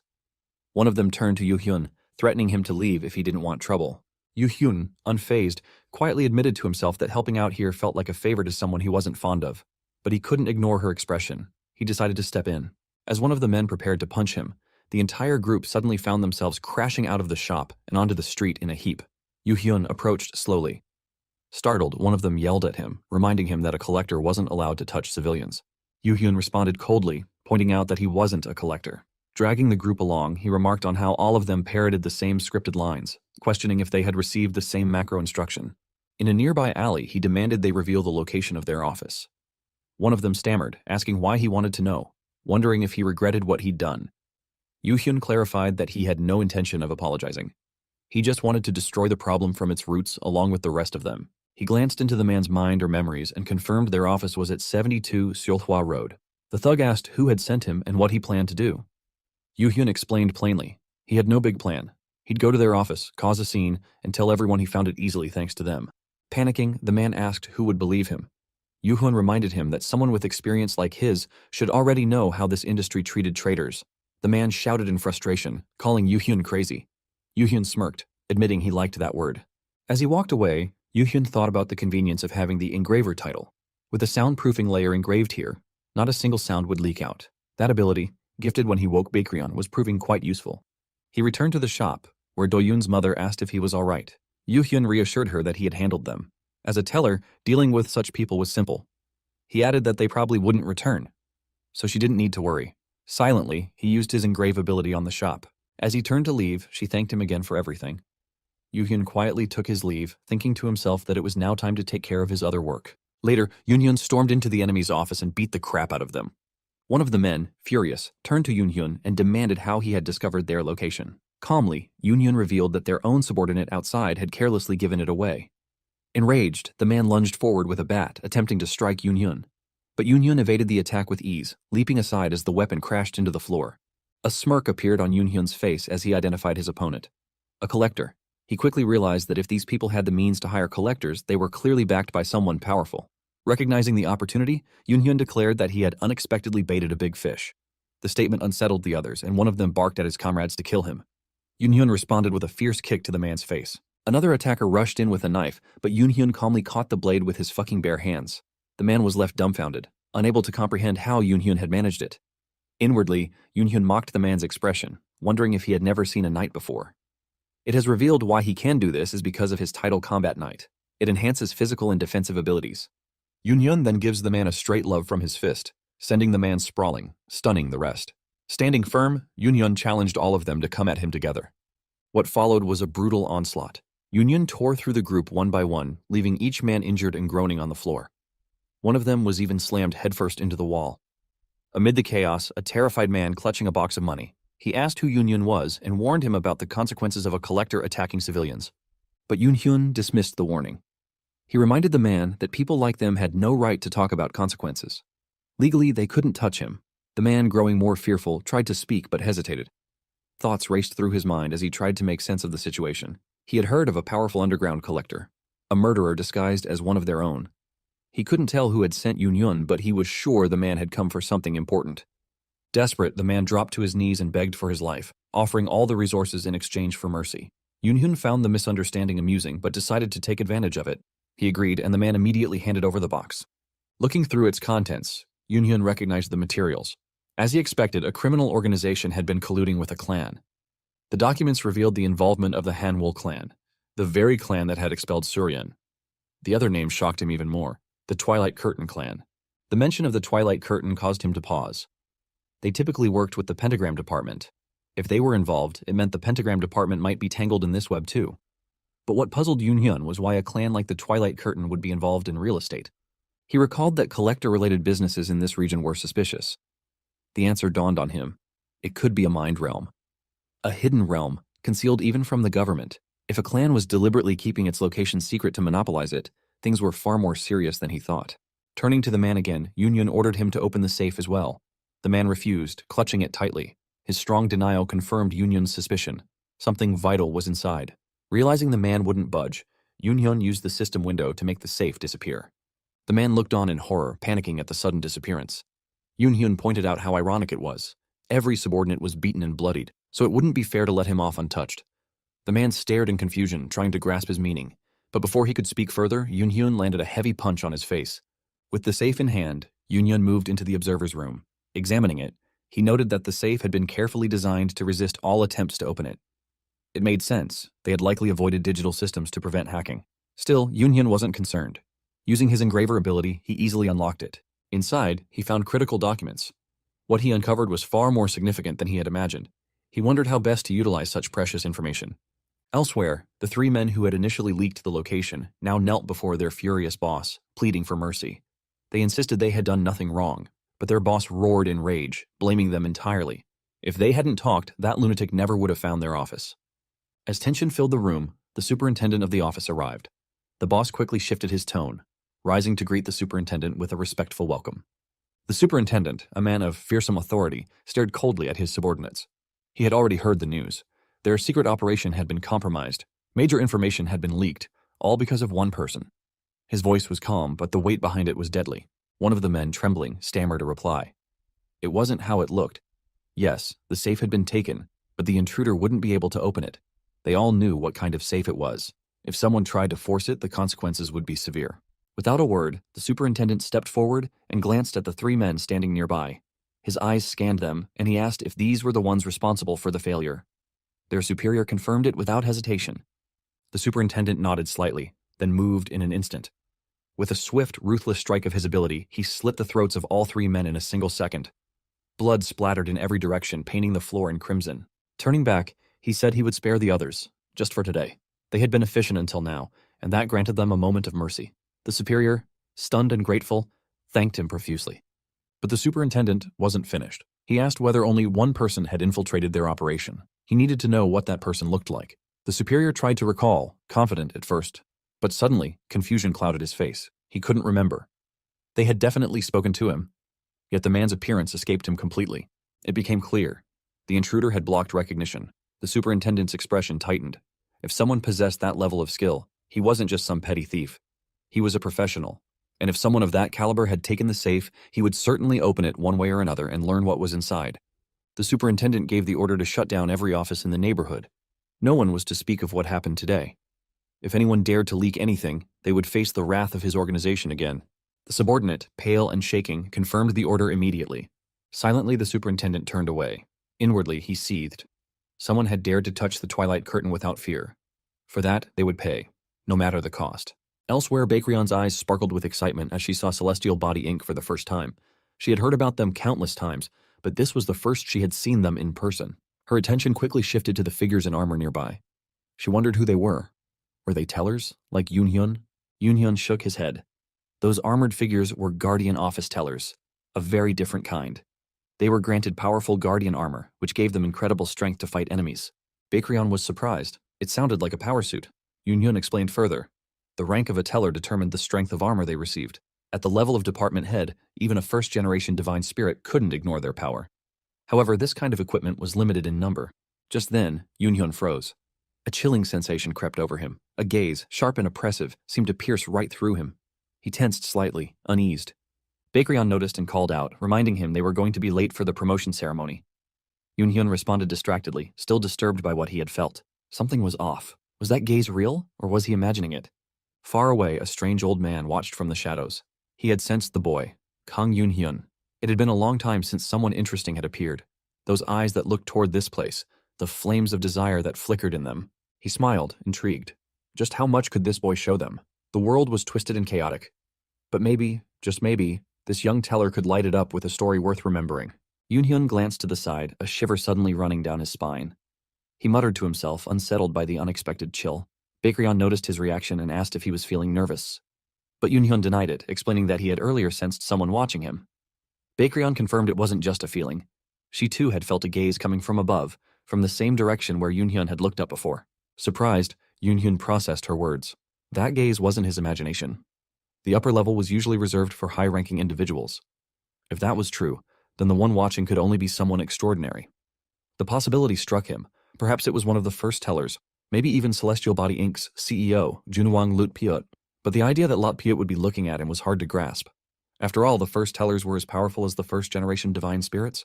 Still, Yoonhyun tried to stay positive. He reminded himself that he too was one of the tellers under the same company. There was no reason for hostility.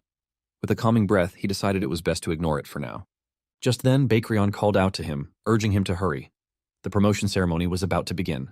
As the ceremony commenced, the audience was asked to applaud those being promoted. Among the crowd, a teller pointed out Yoonhyun by name, impressed. Another commented on his meteoric rise, noting that he had given up his blessing, yet still advanced to the role of senior associate at an incredible pace. On stage, Bakrion leaned toward Yoonhyun, telling him that everyone's eyes were on him. Yoonhyun agreed. He was getting promoted in a dramatic fashion, even the CEO was present. The attention he was receiving now would have been unimaginable for his former self, but he had no plans to stop. He intended to keep pushing forward, working even harder than before. Bakrion admitted the ceremony wasn't as grand as she had expected. Yoonhyun explained that all promotion ceremonies were like this. Wanting to avoid further attention, he suggested they leave quickly. Without waiting, he rushed off. Bakrion, caught off guard, called after him, wondering why he was suddenly in a hurry. Yoonhyun answered that if they didn't escape now, they would be bombarded with department transfer offers. They had to get out before it became overwhelming. Bakrion asked if he had a destination in mind. Yoonhyun confirmed he did. Soon after, they arrived at the record room. Bakrion glanced around, finding the room stuffy and cramped. Just then, an elder appeared before them. Recognizing Yun Yun, the elder laughed warmly, saying it had been almost a month since they last met. Yun Yun greeted him joyfully, asking how he had been.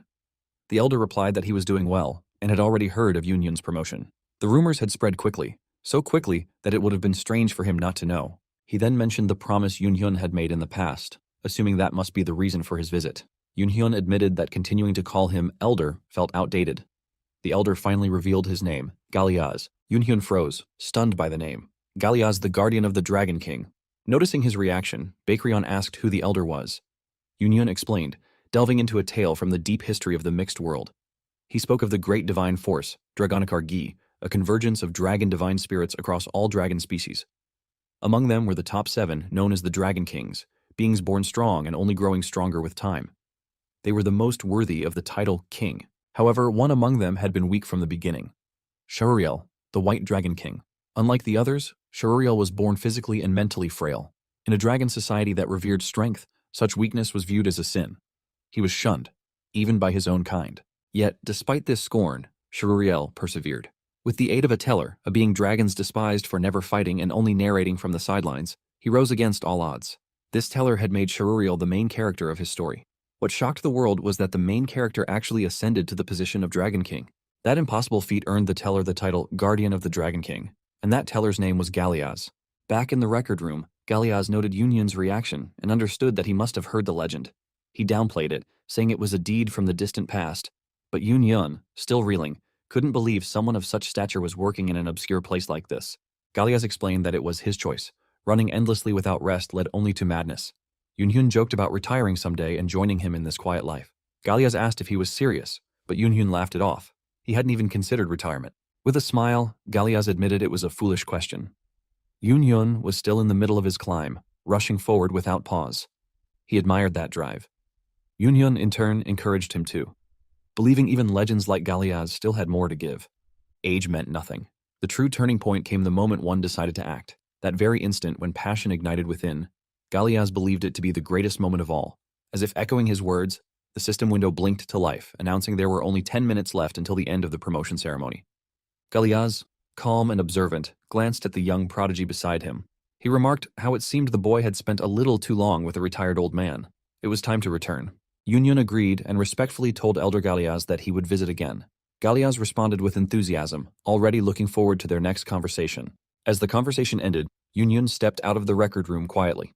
He peeked around to make sure the coast was clear and then whispered to Baekryun that it seemed all the tellers had left.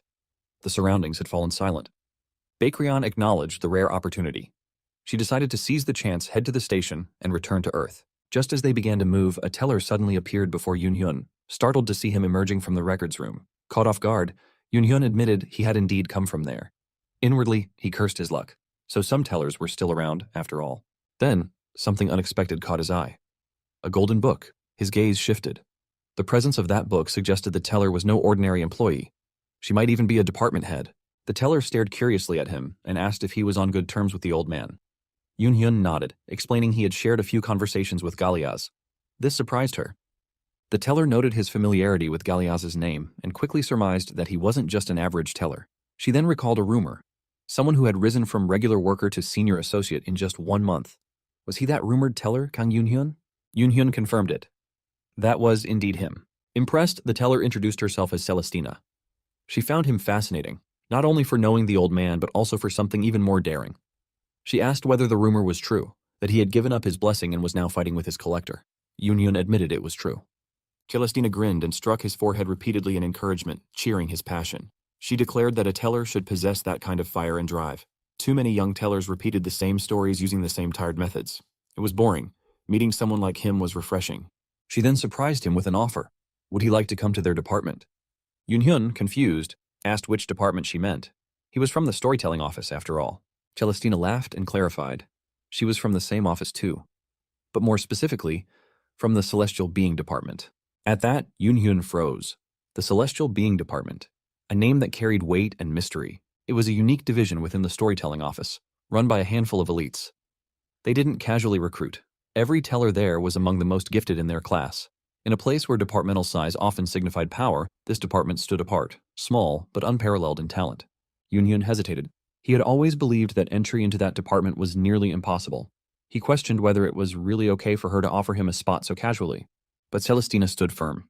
She revealed herself as the department head. She didn't offer invitations lightly, only to those she deemed truly worthy. She pressed him once more. What did he think? Would he join her department? She promised to make it worth his while. Yoonhyun fell into thought, weighing the offer. Celestina noticed his pause and smirked. After turning down everyone else's offers so easily, now he was thinking it over? She leaned closer and declared, their department was brutally awesome. Yoonhyun considered the offer. The celestial being department was far less restrictive than the others. It aligned well with someone like him, someone who moved freely and followed his own rhythm. But even so, he had made a decision long ago. He politely declined. From the beginning, he had chosen not to belong anywhere and to walk his path alone. Celestina gave a hum of approval. She declared him a perfect pass. She now understood why he was close with the old man. His passion was rare among tellers these days. Yoonhyun, slightly taken aback, offered a quick thanks in response. Celestina then asked if offering again would make any difference. Yoonhyun confirmed it wouldn't. His decision wouldn't change. However, he clarified that this didn't mean they couldn't work together in the future. He proposed an alternative. He could act as a freelancer, a mercenary of sorts, and they could collaborate when the opportunity arose. Celestina raised an eyebrow at the boldness. If anyone else had made such a claim, she would have sent them flying. But coming from him, it sounded exciting. She admitted the idea had potential. Working together later was definitely possible. Building a relationship with someone like him wasn't a bad idea at all. Of course, she made it clear, this wasn't a one-sided deal. Any cooperation would require give and take. Yoonhyun agreed. He too disliked helping or receiving help without something in return. Pleased that they saw eye to eye, Celestina suggested they sit down and discuss further if the chance came, but for now, she had to go meet the old man. Yoonhyun nodded and bid her farewell. As she walked away, she suddenly remembered something. She warned him about the pentagram department. If he was storytelling on Earth, then those bastards were likely there too. And they wouldn't ignore a teller like him. Yoonhyun thanked her for the warning. Inwardly, he was already on high alert. His relationship with Pentagram was already hostile. But that was fine.